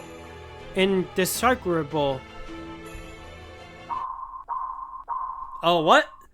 What was that? Why are those radar beeps so loud? Is something coming towards us? Something's pinging our omnidirectional sonar. What the? There's something with a fixed wavelength moving around. Something with a fixed wavelength. Do you mean there's something else here besides the shadow border? Wait, what? Hang on! Just hang on! You mean to tell me there's something alive out there? In voice space? I'm actually shocked too. This is actually news even to me. Let me at least adjust my seat a bit. Fall? Indeed. Under normal circumstances, nothing could possibly exist in void space, unless it were itself composed of void. There are exceptions, though. Namely, the all-terrain void transporter Shadow Border, its crew, and the paper moon. And that can only mean there's someone or something else that can travel via zero sail. If there were, it would require technology that surpasses Atlas. I wish I could say that were entirely impossible, but we can't rule it out. Yeah. Da Vinci, are you seeing anything in your end? Your eyes should be a good deal sharper than ours. I'm sorry, but I got my hands full keeping track of the real world's terrain. I can't spare any cameras to see what might be near us. Oh, but I have noticed one thing that's strange. The Shadow Border's been running really smoothly for a while now. So there's definitely something out there in our vicinity. I just couldn't tell you what it is. Oh. The border is also got magecraft and spirit radars in addition to sonar. But they're not turning up anything up either. Okay. Since I can't imagine there could be anything living in void space, I'm guessing it's the Sultan, like wave conduction, but we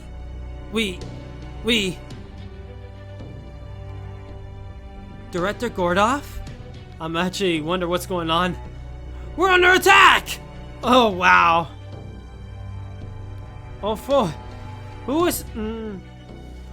was it that was saying the old man has gotten used to this stuff? Oh boy. He's not used to it. It must be some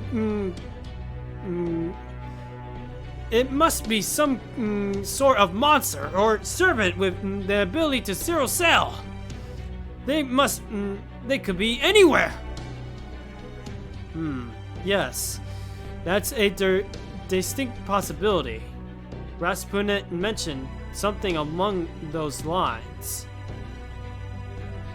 As I recall, he said that while he was unable to freely move between lost belts, Konyan Sachia could do so.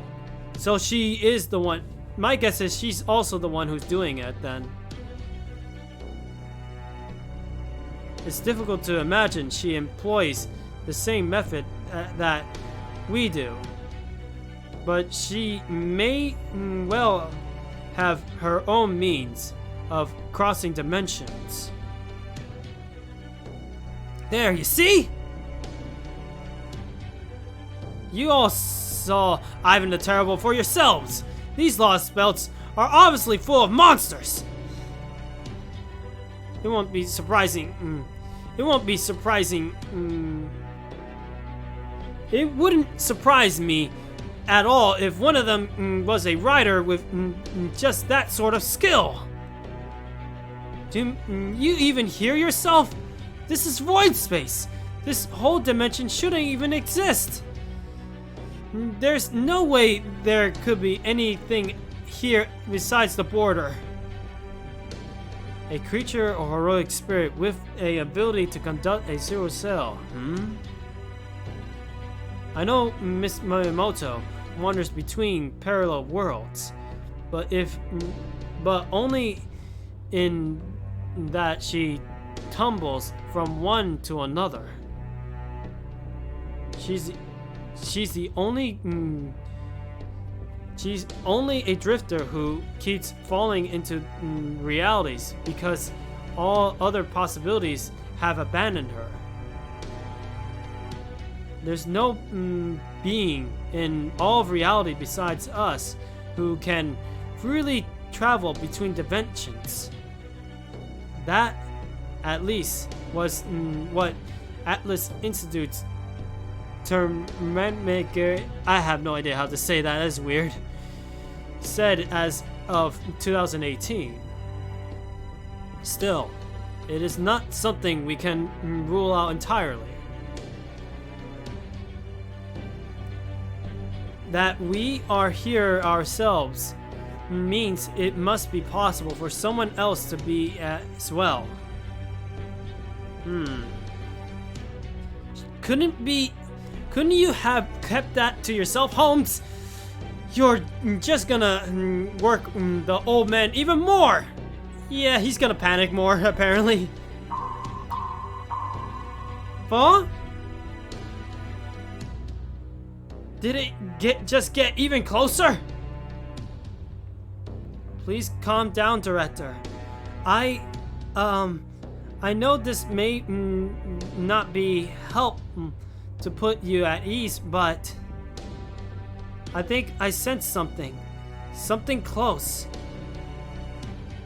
What is it? Is it something we've seen before?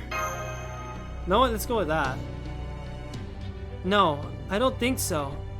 But strangely enough, I also don't think whatever it is malicious. In fact, I think it might even be kind and warm and comforting. Oh, come on now! That's standard demon operating procedure. They bait their hook with kindness. Well, I'm not falling for it. I'm going to listen to my own instincts. Listen up, all of you. I have no desire to become an adventure-crazed nut like the rest of you. But even I can see that making an emergency exit out of void space is our best option here. You are crazy to do that. Therefore, as director of Chaldea, I'm ordering the shuttle board to make an immediate emergency exit to reality space. Wait, what? An emergency exit?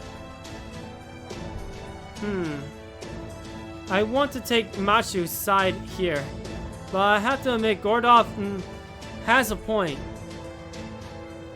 One thing's for sure. There's something out there that even I can't see. Shouldn't take that lightly. So my vote is for emergency exit. As luck would have it, we are very close to the end of the storm wall. That said, there's one thing I want to go over first.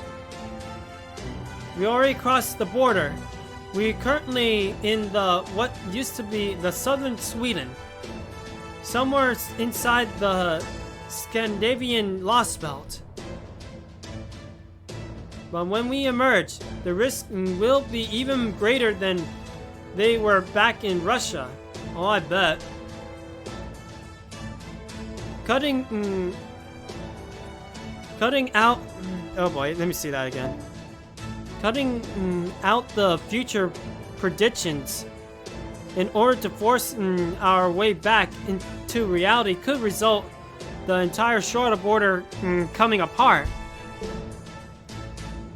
And it's not just the border. All of you could seriously end up seriously hurt as well. My oh my. If your cells from 10 days ago happen to overlap with ourselves from now. Our just having your bodies catch up with your own regular functions will be enough to make you vomit. Oh boy. Are you okay if that happens? That ends up happening? Oh boy. Of course, as this vehicle's central processing unit, I'll be doing my best to avoid that. Of course, at this point, a little nostalgic nausea, yeah, that's how I say it, is nothing. Just get us the hell out of here, Da Vinci. I don't want to spend another second with this unknown thing if I can't help it. I'm responsible for all the lives, for all your lives here. As such, I refuse to continue a voyage in such close proximity to an unknown entity.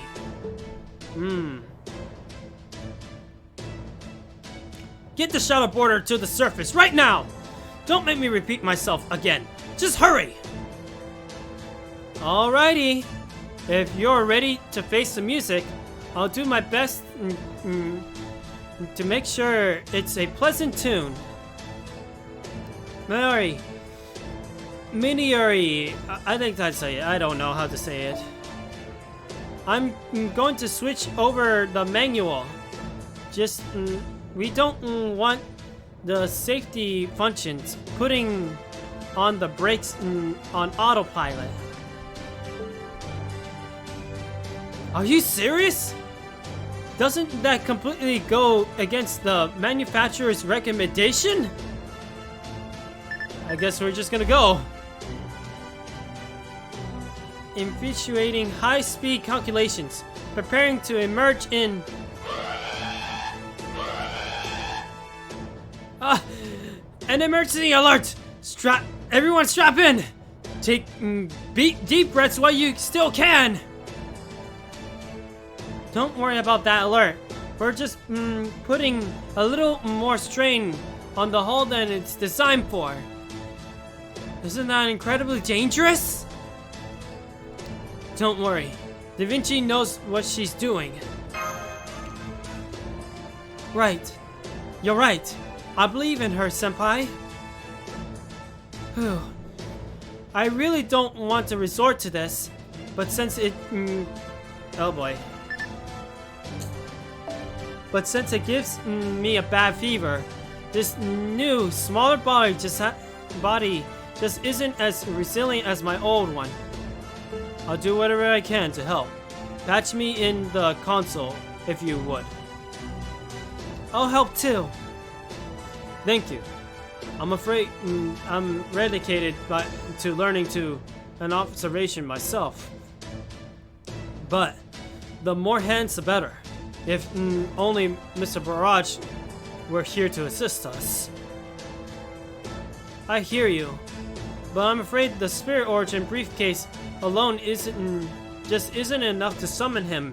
Outside the short battles, we'll just have to make do. Man, wouldn't it be great if we had another Salori? Salori? Oh wow. Drop into our laps right now? I'd say now? Damn. It didn't work. Damn, it didn't work. Oh well, worth a shot. Guess we're on our own after all.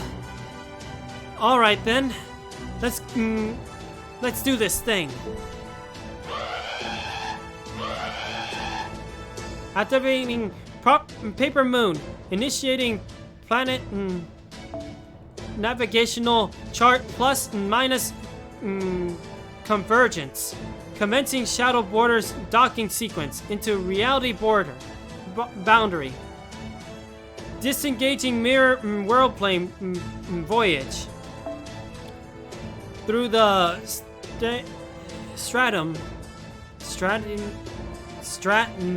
Stratnum, that's what I meant to say, may dissolve. I continue to exist, reapplying time flow attraction from reality space. 0.4 second, oh boy, difference between target coordinates and current recognition. Confirmed. That's well within tolerances. So we're good to go.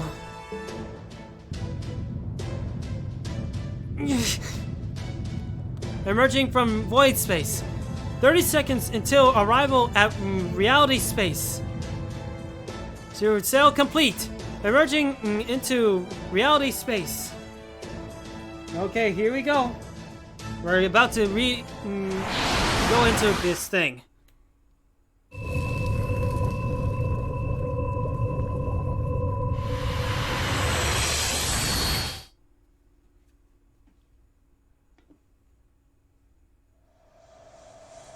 Here we go.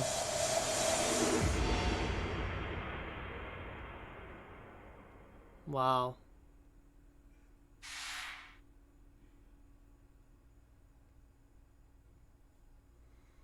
So we get a new map or what? Wow. Just to think, I thought for sure we're gonna have like a different landscape. It's not, it doesn't look like it's like a crazy cold or anything though. But for a moment there, I thought we just entered another place just like the last one, you know? Oh, we got something here too. We got a fight. I'll take you, actually. Have a foreigner to take on those types, that's for sure.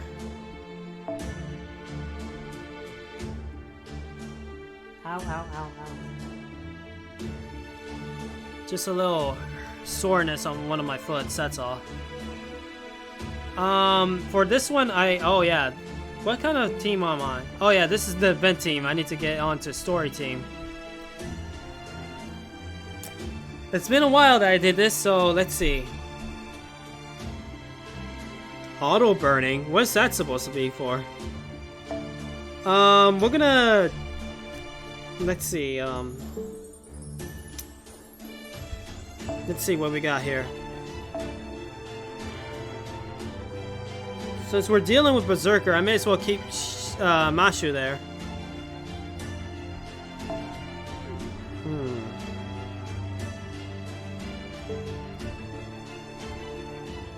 Yeah, I'll keep those two there, that's for sure.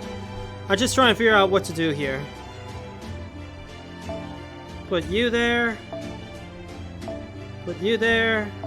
I may as well put a good 4-star there too. No, let me see. Oh wait, I could actually put a new. No, I'll keep her in there. This should be good.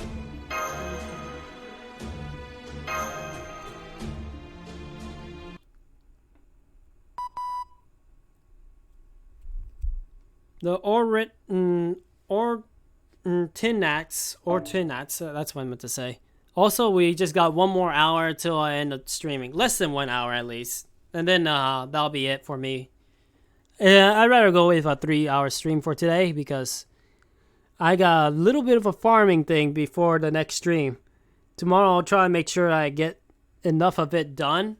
And then, hopefully, I'll be able to stream Neptunia again. If I can. The Oritnax, the Ortinax, that's what I meant to say, exoskeleton is operating within expected parameters. Initial internal pressure regulation, composition, and weaponry are all good to go. Armored shielder is cleared to deploy. Well, feeling up to this, Mashu? Yes. All my readings and transformations are working well. Although... What's up? I thought you'd be ejecting me again. But this chamber and both models seem very different. Well, sure, last time we were sending you into the thick of an ongoing battle. But this time, we're just having you check out our surroundings. Besides, Master's coming along with you. And we can't go shooting you both out, can we? Oh, okay, yeah, that'll be a crazy thing, huh? The Master has to go through a cannon or something. Ah. Right, good point. I forgot that Senpai will be joining me. Alright, let's try this again. Are you all set? Yes, armored shielder. Ready to deploy. You got it. Shadow Border, open the hatch. We are go for our recon mission.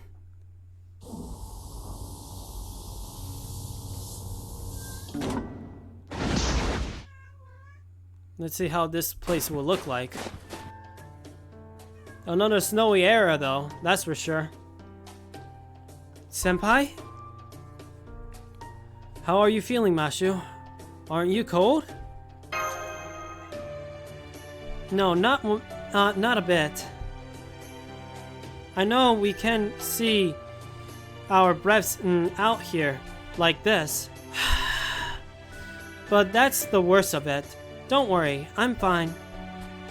My cold resistance gear helps a lot because it's not as bad here as it was in Russia. It does make sense that Scandinavia would be freezing though. All that aside, this place is very snowy, isn't it, Senpai?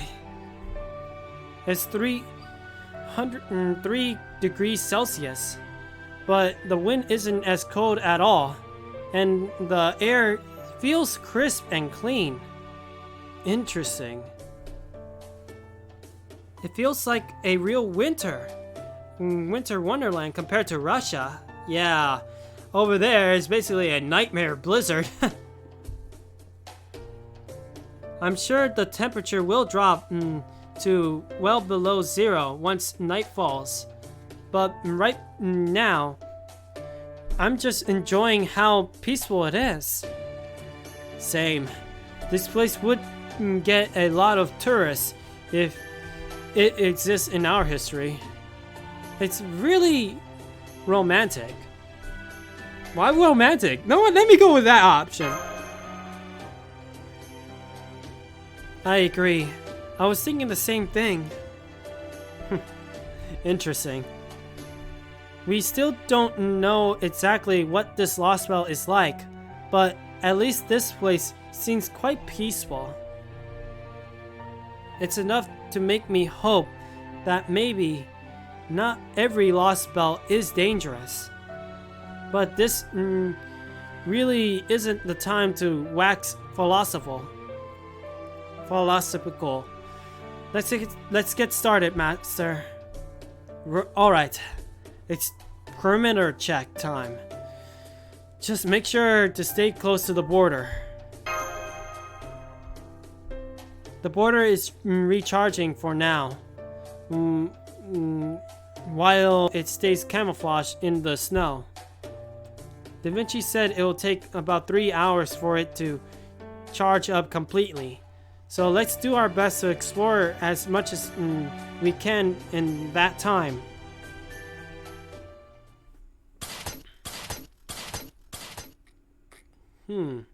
Okay, we reached the top of that hill. It's nothing but snowy fields, as far as I can see. And then there's... Senpai, look! What is it? Whoa! What a scene!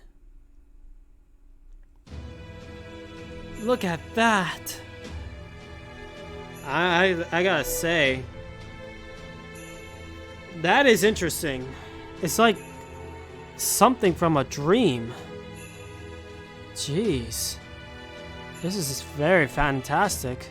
I'm glad that they actually add that feature in the stories, because I could just scroll down the text stuff and actually look at this scenery. Wow. It's a white mountain range stretching on forever. And I think they're made of ice and snow. Jeez, ice and snow. There's some sort of blue haze to the north, about halfway among the range. Wait, is that... What? Flames? The mountains are burning? Those are what it is?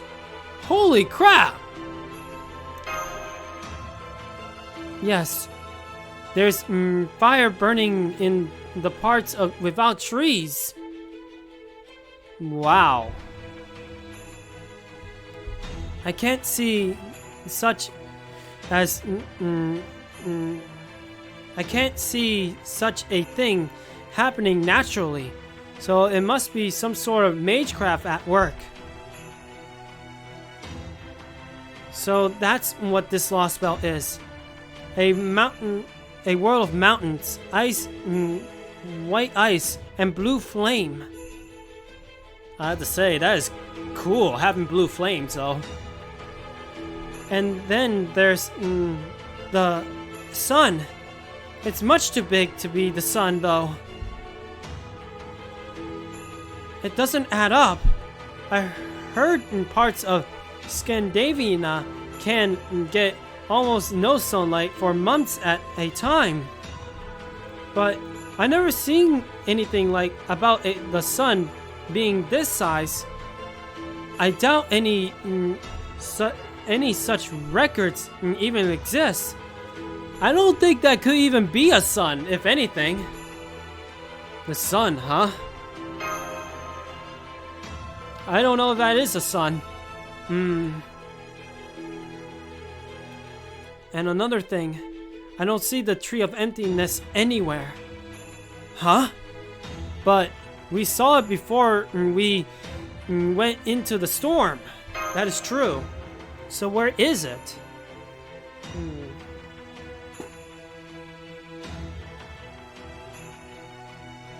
One moment, it's just a little itchy. It clearly visible from the outside the lost belt. I can't imagine it suddenly warped in from existence. So maybe it's being hidden with magecraft. That could be the case. Well done on the reconnaissance, you two. We finally had a moment to catch our breath there. Holmes! It seems you're about 500 meters away. Well chosen. That's just about the perfect distance, since we're still unable to detect hostile entities. Thankfully, our emergency exit didn't stain the border as much as we anticipated. But I'm afraid it's still not going anywhere for the time being. Yeah, basically it's not gonna go until they actually fix it or something. It's not gonna go anywhere. Still, we cannot afford to waste time, which is of course why we sent the pair of you out to investigate. A land of fire and ice. It seems that this lost belt will present its own challenges, as I feared. Indeed. Fire and ice. That is so interesting. Especially blue fire. I'll be honest, out of all the fires I like the color blue flame.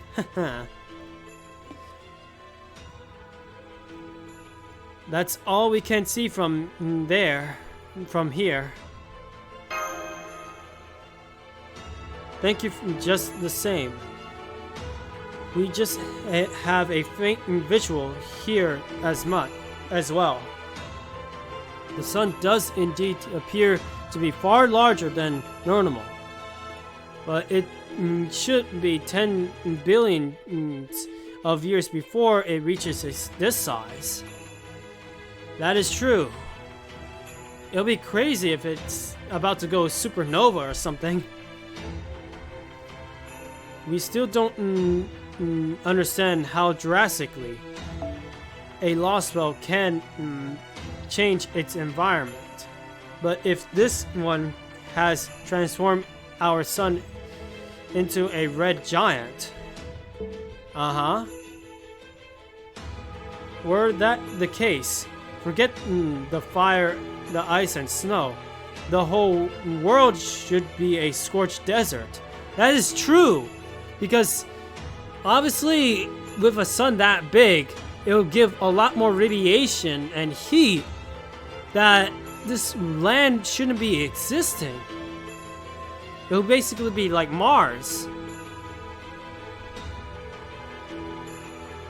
Miss Curlite may be able to survive such an environment, but Mr. Rixilla most absurdly would not.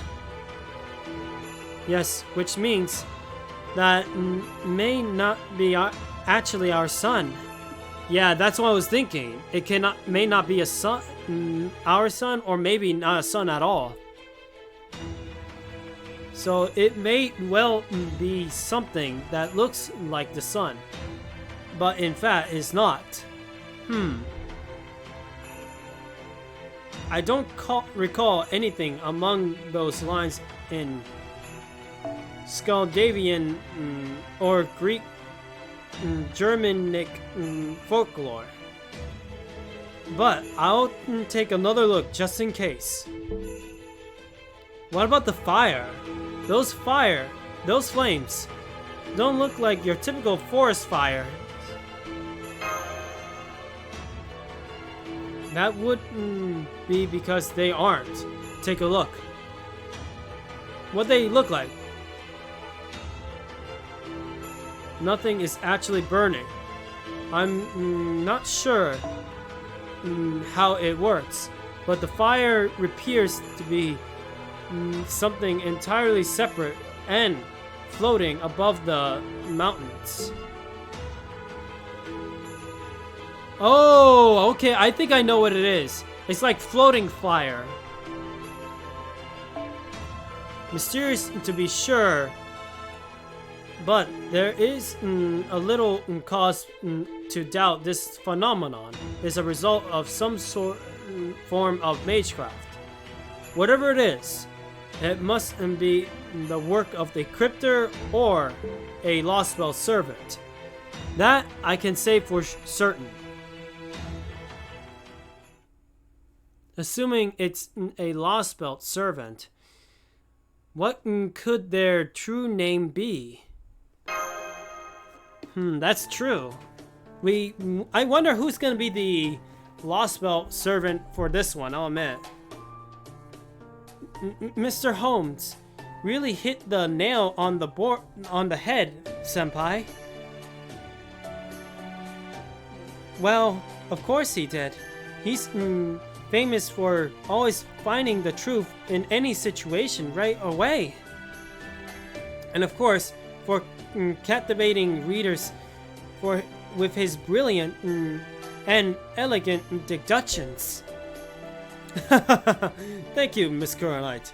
Though I must admit, it is a touch embarrassing to be so evasive and praised for the novelizations of my cases. But perhaps that not so bad every once in a while. I am not usually one to skip right to the conclusion, but yes, I am quite certain that the one who created those flames is... What, who?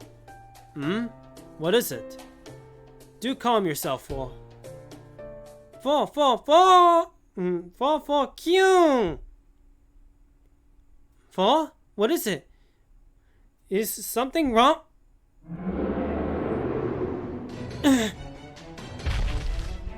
Oh, crap.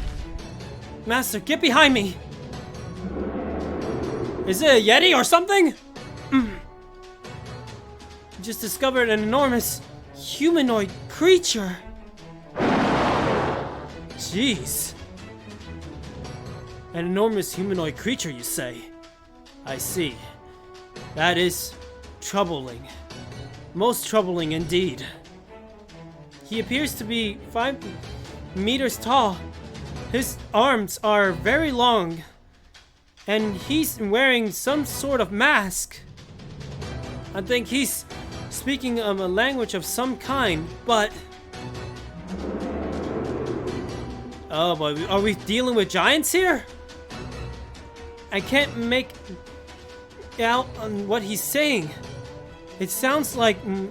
sounds more like an animal howling than any language I know.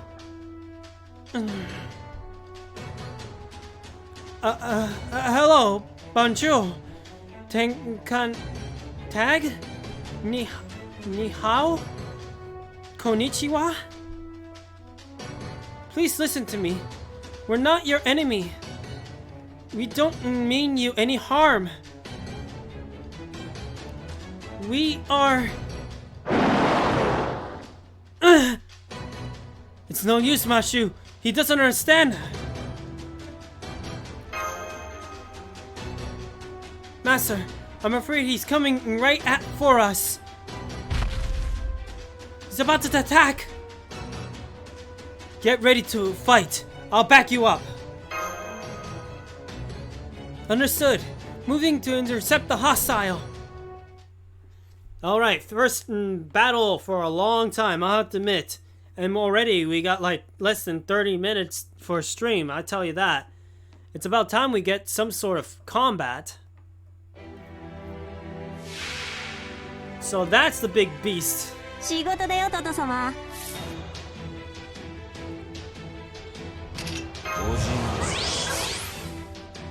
Man, this sucks that I don't have the shield things, but oh well. Let's see what this thing is made of.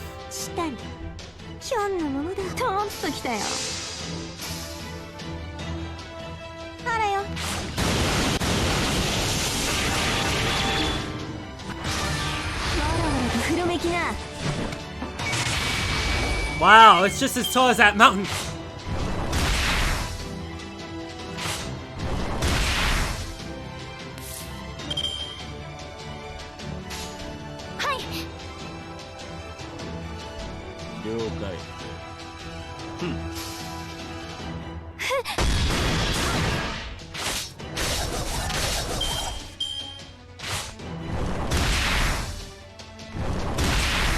Yeesh.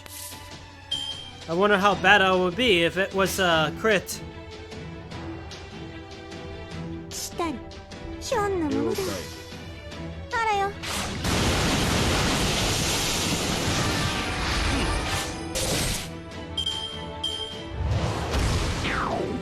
What?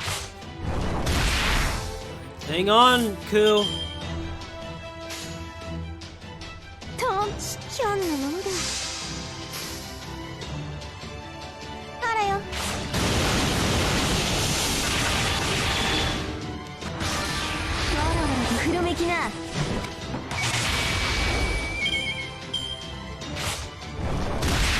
Oh, great.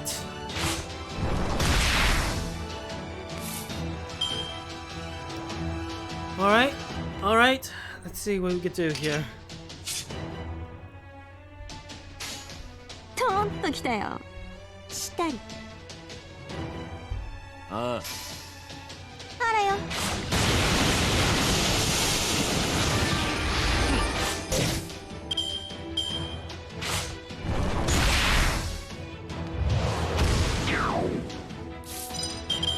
Alright, here we go.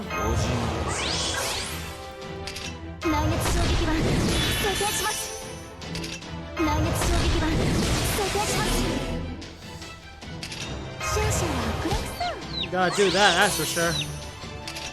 頂上基地だよ。タト様、またカゴを買いやがった。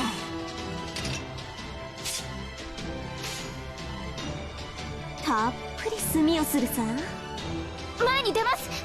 ああ May as well do that. Let's see what we can do. オンそじりしたそうか。オン若知りへ一里伝そうか。万象見通す限定。北進より八個を擁護せし尊上の王よ。渾身の一筆を収め立てまする。いざいざご見覧あれ。富岳36世神奈川市浪浦スカビ。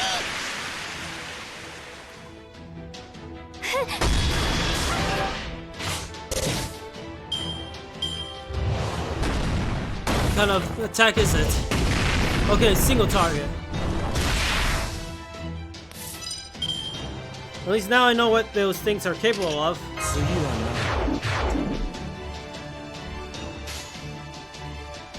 はい、示談装填します。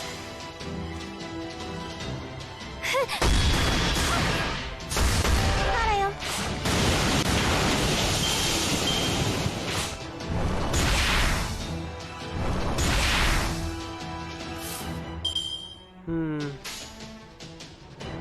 了解。ああ。け。もはや目覚めは必要はない。 Pretty close.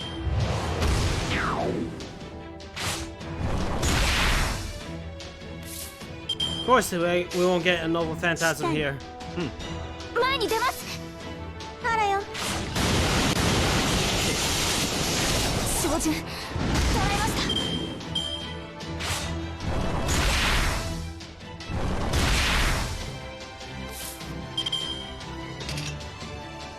If only I could actually transfer that to Ku, but unfortunately I can't. 殺戮だ。残らず。ああ、了解。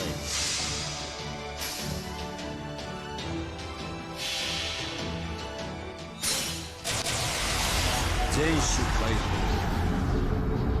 加減はなし。絶望に挑むがいい。ゴインヘン。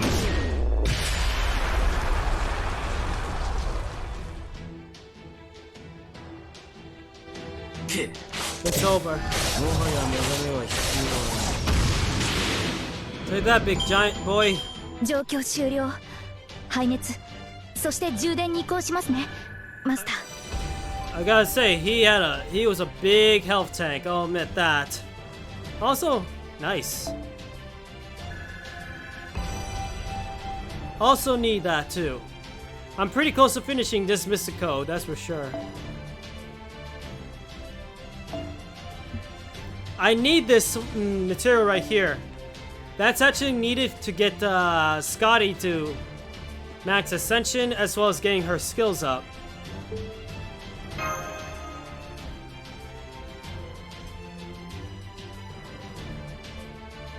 You'll see who I'm meaning. Obviously, we're gonna find out who is Scotty. Oh no, not this.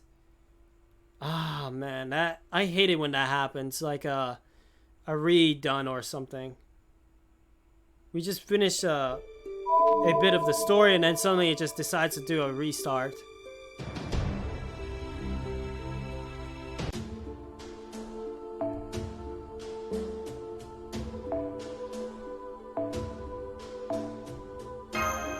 I'll take all this. Now, I know for sure that I still got one more thing. This might be the last bit of the story we're gonna deal with, though. Now, we got a caster. We have to use a caster. But we also got a berserker involved, too. It's hard to say. I think I'm gonna go with another foreigner, but we'll put a caster involved. Let's see. You.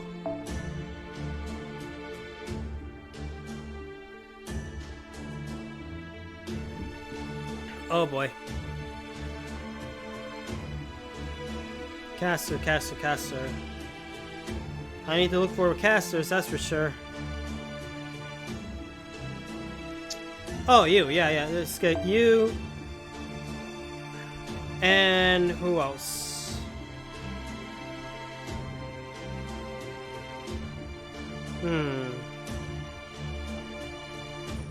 Any other casters I could put in there? Oh, look at that. Now, unfortunately, this Scotty is still pretty low. Did I roll for Scotty? There's your answer right there.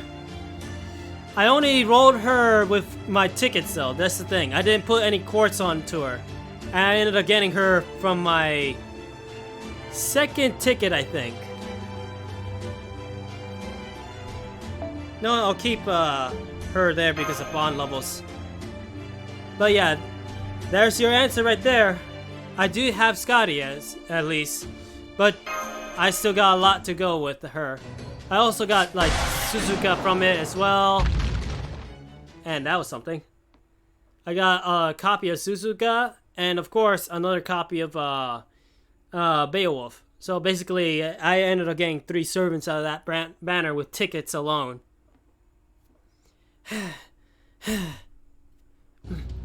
The battle is over. We've neutralized the threat. Mashu, you look really tired. Why don't we head back to the border? Thank you for your concern, Master. But I'm alright. I hope you're alright. The sudden attack just had me a little out of breath is all. It's nothing to worry about. All my vital signs are fine. I'm still good to go. I'm doing my best to analyze the recording and battle data now. But, at this point, I can say only that the creature you fought is like nothing we've seen. Well, I bet. Neither a heroic spirit nor a demonic beast. So it's something else entirely. He was simply... Oh boy, let me see that again. He was simply an enormous humanoid creature native to Scandinavia. One of could not possibly exist in the 21st century. That is true. A giant. Did you say a giant? As in mythical giants? Let's go with that. Correct. I'm pleased you are familiar with them. I read that a number of powerful giants used to live in Scandinavia. Of course, this was all a long time ago. In the modern era, there have barely been any giant sightings in Sweden, Denmark, or Norway.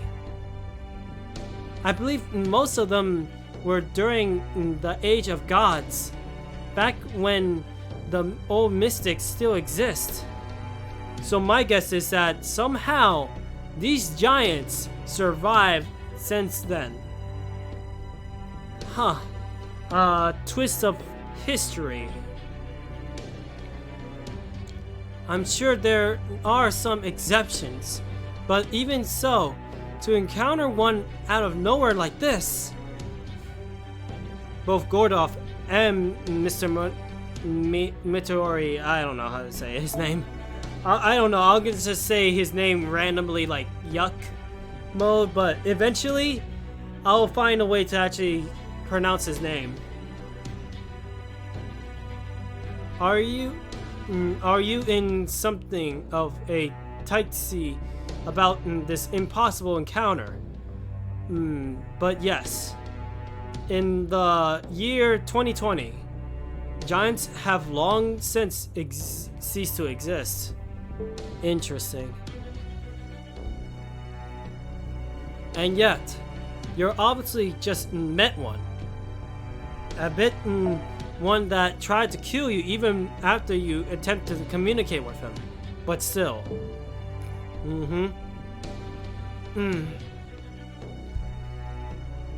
I caught a glimpse of his eyes behind the mask, and he seemed consumed by bloodlust.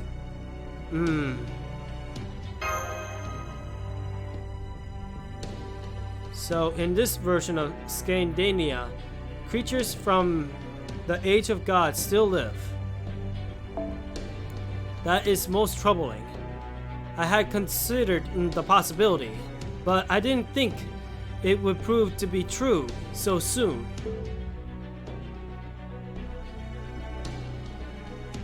Damn you, Cryptors! Damn you for throwing something like this at us only the second... let me say that again. Damn you, Cryptors!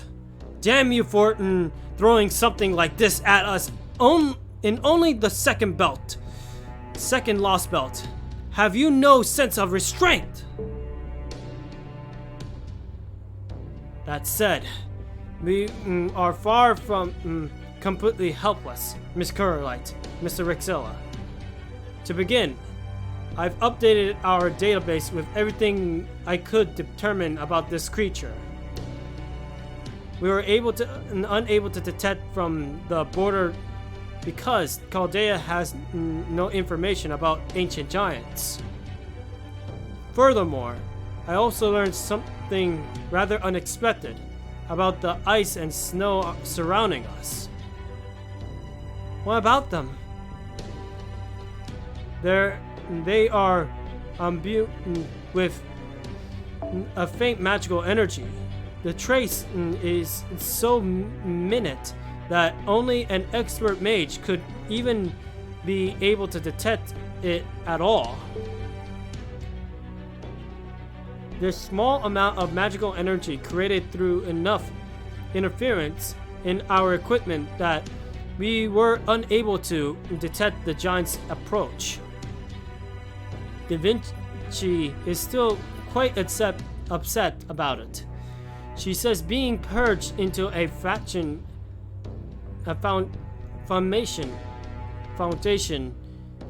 as a bio-unit dulls her senses. Nonetheless, I'll do my best to update our data immediately. I'm also sending an update for the Ortinax frameware.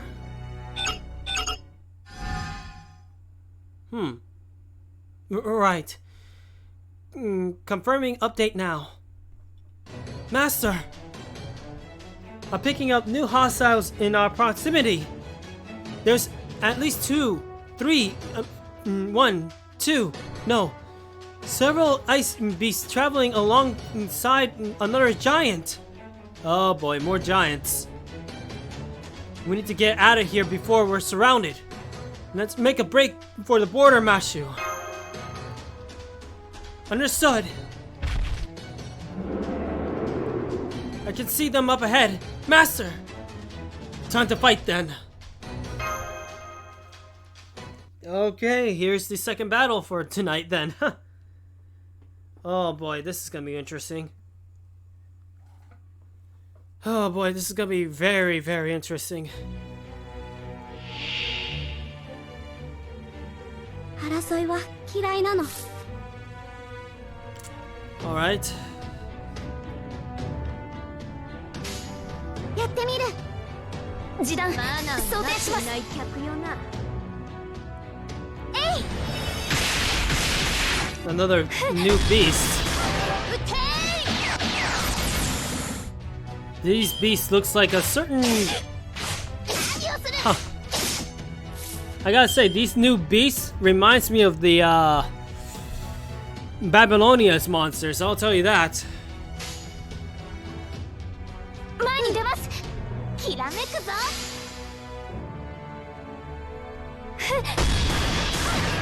えい。ドドドド。 Pretty close. Ow. きらめくぞ。示談前に出ます。大輪の花の切れ。ブーストストライク。 Oh, great. Oh, wow. 内熱衝撃板想定します。内熱衝撃板想定します。May as well do that, that's for sure. 示弾装填します。マナンきらめくぞ。ふっ撃てー。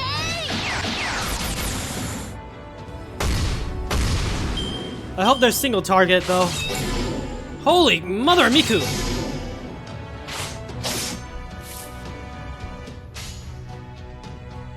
やってみる。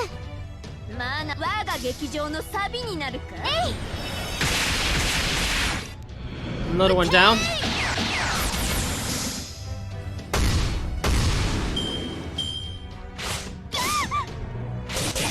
Jeez, that hurts. Great. 前に出ます。示弾はいマナーになっていない客よな。ブーストストライク大輪の花の One more attack and then we got it. 何をする。 It's over regardless now. 示弾前に出ます。マナーになっていない客よな。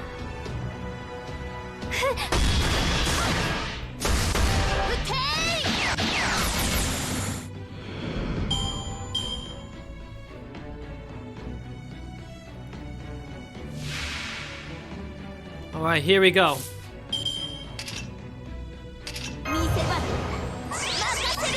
Now I have to say, this thing is not as tanky as the other one, but still.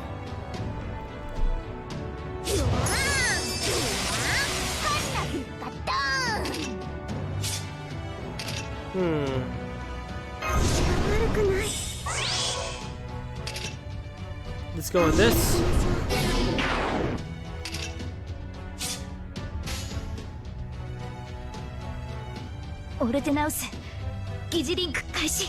Now the reason why I don't use her Noble Phantasm from the last time and use it for Ku is because this one's not even a buff. It's just a defense buff. オリンピアプラウデーレ祭典の席を上げよ。神明凍結展開。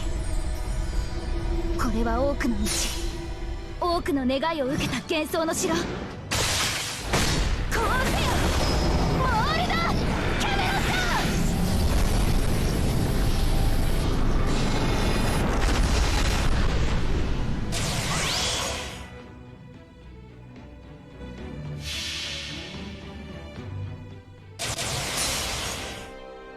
劇場は海より来た。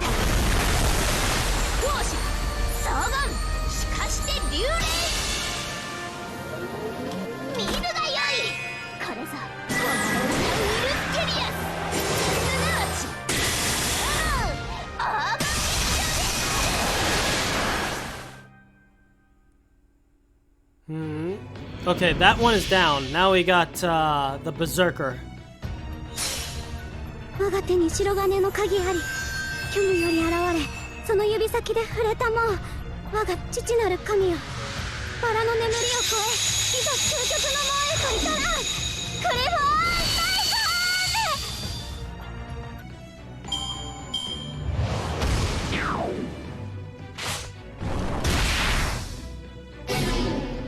ン Well, that happened.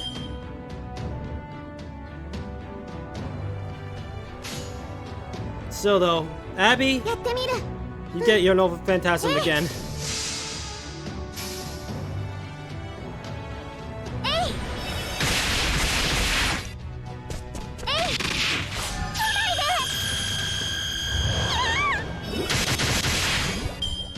い。 Man, Abby's almost killed this thing.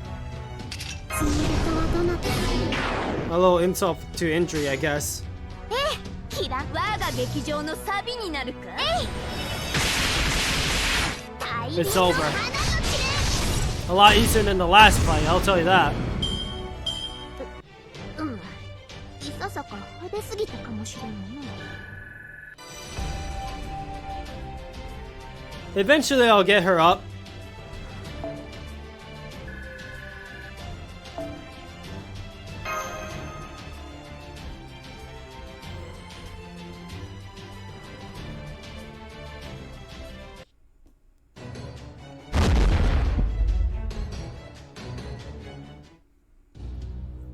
That should wrap things up for now.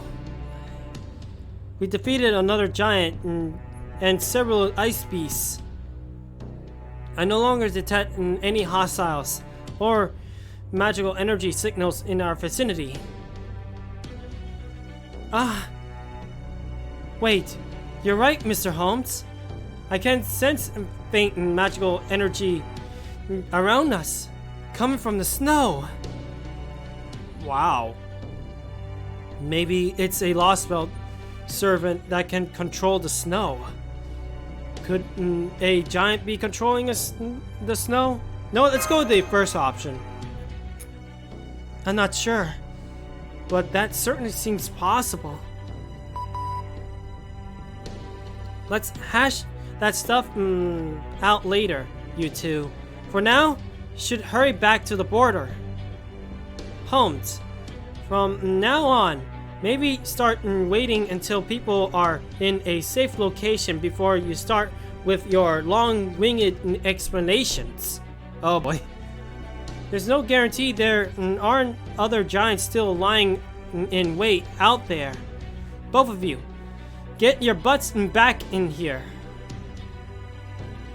Anyway, great job collecting all this data right after we emerge. This should help this should be a big help, yeah.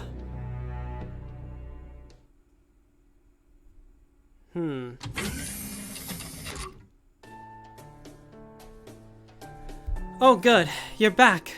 Welcome home, you two. It's good to be back. The Ortinnots is working wonderfully. Thank you again for that. Glad to hear it. Gordos is having a little rest. Said he was having a nervous breakdown or something. I guess the emergency exit was pretty hard on him. Oh wow. Guess all that worrying he did about scouting out in our surroundings after we emerged was for nothing. I wouldn't say that. He's trying to keep us safe in his own way. Naturally, his primary concern is his own survival, but that's still an important part of being a leader. When things get dangerous, you snap to attention. When things get dicey, you get right the hell out. That's how things are supposed to go. But the further removed the higher-ups get from the action, the softer they get when times get to making these calls. Those calls, yeah, basically. And so in that sense, Director Gordoff is extremely good at his job. I'm not sure why, but he seems to treat any danger his field operatives let me see that again. Any danger to his field operatives are in danger as to his own life. I wonder what's that all about. Maybe he had a really strict tutor growing up or something. Maybe. You know, like someone teaching him to think about war from the perspective of the people he's sending out onto the battlefield. Oh yeah, I see what you mean. That would definitely explain some things. Now that you mention it, he always looked like he was in a lot of pain whenever Rixilla was in a tight spot back in Russia. Talk about empathy. No wonder he was always kicking up such a fuss. At any rate, making sure you write up the retcon things in a nice report template when you hand it off to him. if you don't mind, that ought to be more than enough to keep old Gordy in a loop. On a different note, you guys really had a rough time out there, didn't you? Yes, we did. Giants are beings from the Age of Gods. Not even mages have seen them than the occasional fossil of them, huh?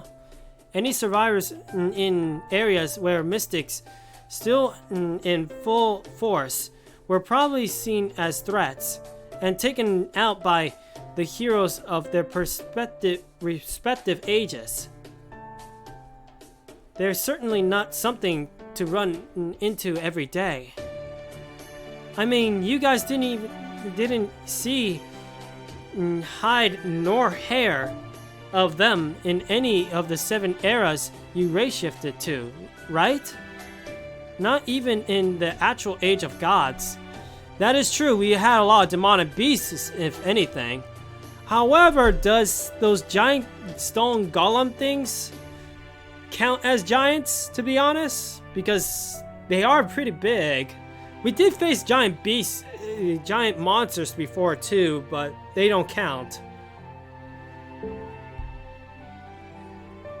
And now we just happen to run into not 1, but 2 in a modern day Scandinavia.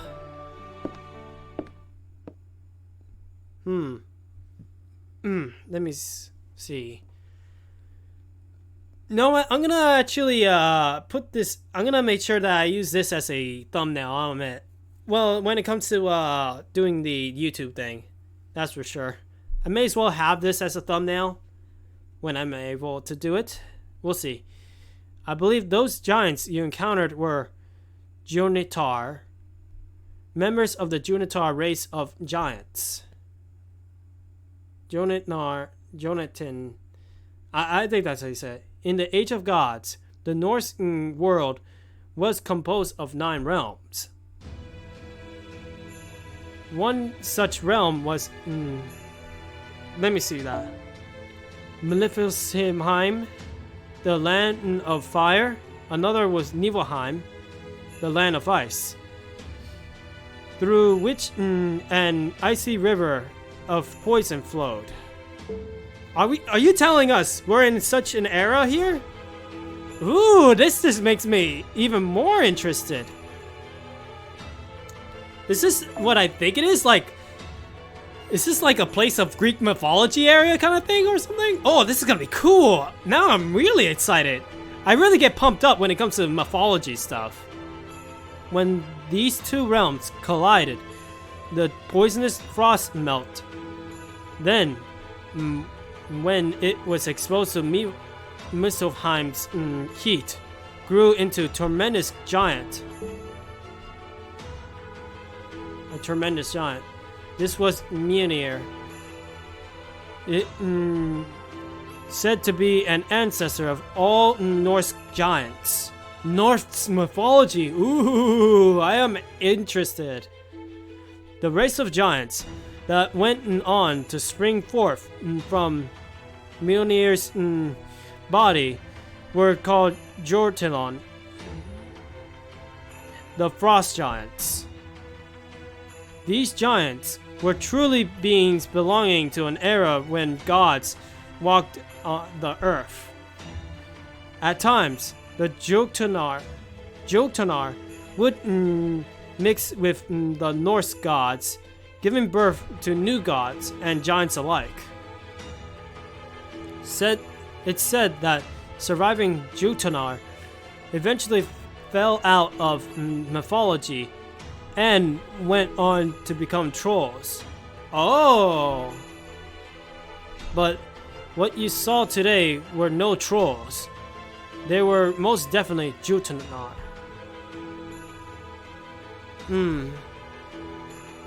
Everybody's in shock. Oh. To be certain. You sure sound certain. Do you know a lot about giants, Holmes? Let's go with this. Well, I am Sherlock Holmes, you realize. I am the one who finds truth, regardless of my spirit origin. I believe I said as much when I introduced myself. No, sorry.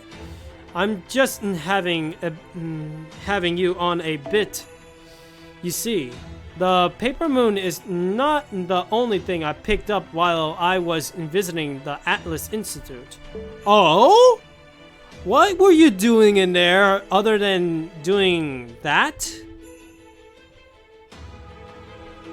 Tree herms. Precisely.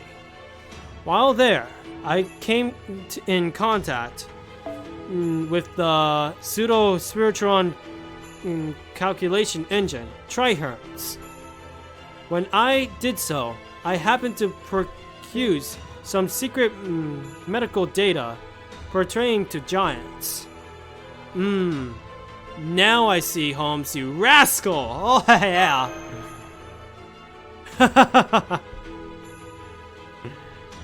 I don't see what's so funny. I said something funny. Why? Don't you ha ha ha me, Buster. You're supposed to tell me these things before I need to know them. It's not fair that you get to do all the fun explanation. And besides, we're a team. You know we should be pulling our knowledge and stuff. I shall take that under advisement, especially considering it comes from another other than the great Leonardo da Vinci herself. All that said, I could certainly use a bit more information myself. This is this simply a Norse lost belt where a once lost race of giants still runs amok? No, I very much doubt that is all there is to it. So it could be a Norse lost belt, or it could be something completely different. But oh man, if it is a Norse mythology kind of lost belt, oh, I'm excited. I love mythology stuff. From monsters to heroes, things like that. I mean, even Hercules is from that kind of thing, right? I don't know. Either way, I'm excited. Right. The ones you saw today were powerful beings of mystics, but they were still living creatures. If nothing else, I can say for sure that the beings we encountered weren't servants. Correct. They were indeed absolutely not servants. Based on what we know from Russia, we can assume there is a being here who rules over this lost belt, and a cryptor who tends to the Tree of Emptiness. While our primary concern is the latter, there remains a strong possibility that we will come into conflict with the former as well. That said, our goal this time does not include engaging them in battle. Our intent is to cross Scandinavia without them ever knowing we were here. Are you sure? Yup, exactly. Still, we should really take a little break first, don't you think? Thankfully, there's a lot more magical energy concentrated here than there was in Russia, so the border shouldn't have any problem recharging. That's good to know. We'll set off again in a little while, so make sure you two rest up while you can. hiking across the snowy mountains does a number to your legs and back, you know? I very much recommend getting those kinks ironed out while you can. Right. Oh, but first, I almost forgot. Mr. Holmes. Yes, Miss Curlite? I'm sorry, but back when we just look over the mountain range, remember how you said how you and Senpai were talking? At the time, there was something else I wanted to ask you about. Oh, right! What's the deal with the fire we saw? Yeah, that's the thing. What was it? Yes, that the strange fire that kept burning without spreading. Do you know what it is, Holmes, Mr. Holmes? I can't say I know for certain. I only have a hypothesis, and one in which I'm quite conflicted. I suppose it would make this more of an induction than an deduction. At any rate, yes, that fire is none other than. Ah, there's a cut there too. Another alert? Fall! What the hell? Are our sensors busted? Crap! No, it's worse. They're working perfectly. Ursula, Holmes, there's a freaking enormous magical energy signature. You know what I mean, signal just popped up near us out of nowhere. It's like a magical reactor. This monster is on par with the Angeraba, powered by the Greater Grail we saw in London. Okay, we got something bad happening, but we're gonna have to end it in a cliffhanger.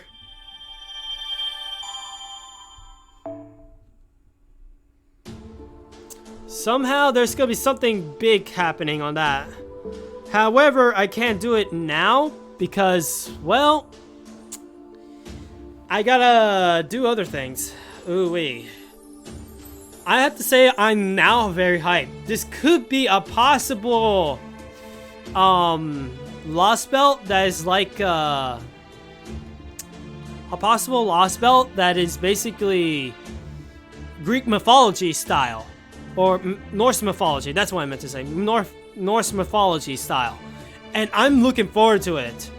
Ooh, I love this already. I'm getting crazy about that. Oh boy, it's gonna be interesting how that's gonna go. Now, for me, I got things to do, that's for sure. I got to do some farming on Neptunia, obviously. And of course, let's see, what I'm gonna do. I also have to do this little event with Summer, that's for sure. I gotta make sure I do that, that's for sure. Anyway, I hope you had a good one, and hope to see y'all later. Hopefully the next stream will come, like, I don't know, after tomorrow, who knows? Or something like that, I don't know. We'll see. I hope that I'll get to stream sooner, but I hope that I'll be able to have the Neptunia stream ready. But if it's not Neptunia, well, most likely we'll go back to Digimon or the Isle, one of the two. Maybe Digimon, most likely Digimon. We'll see. Anyway, I hope you had a good one. I hope to see y'all later. See you, everyone.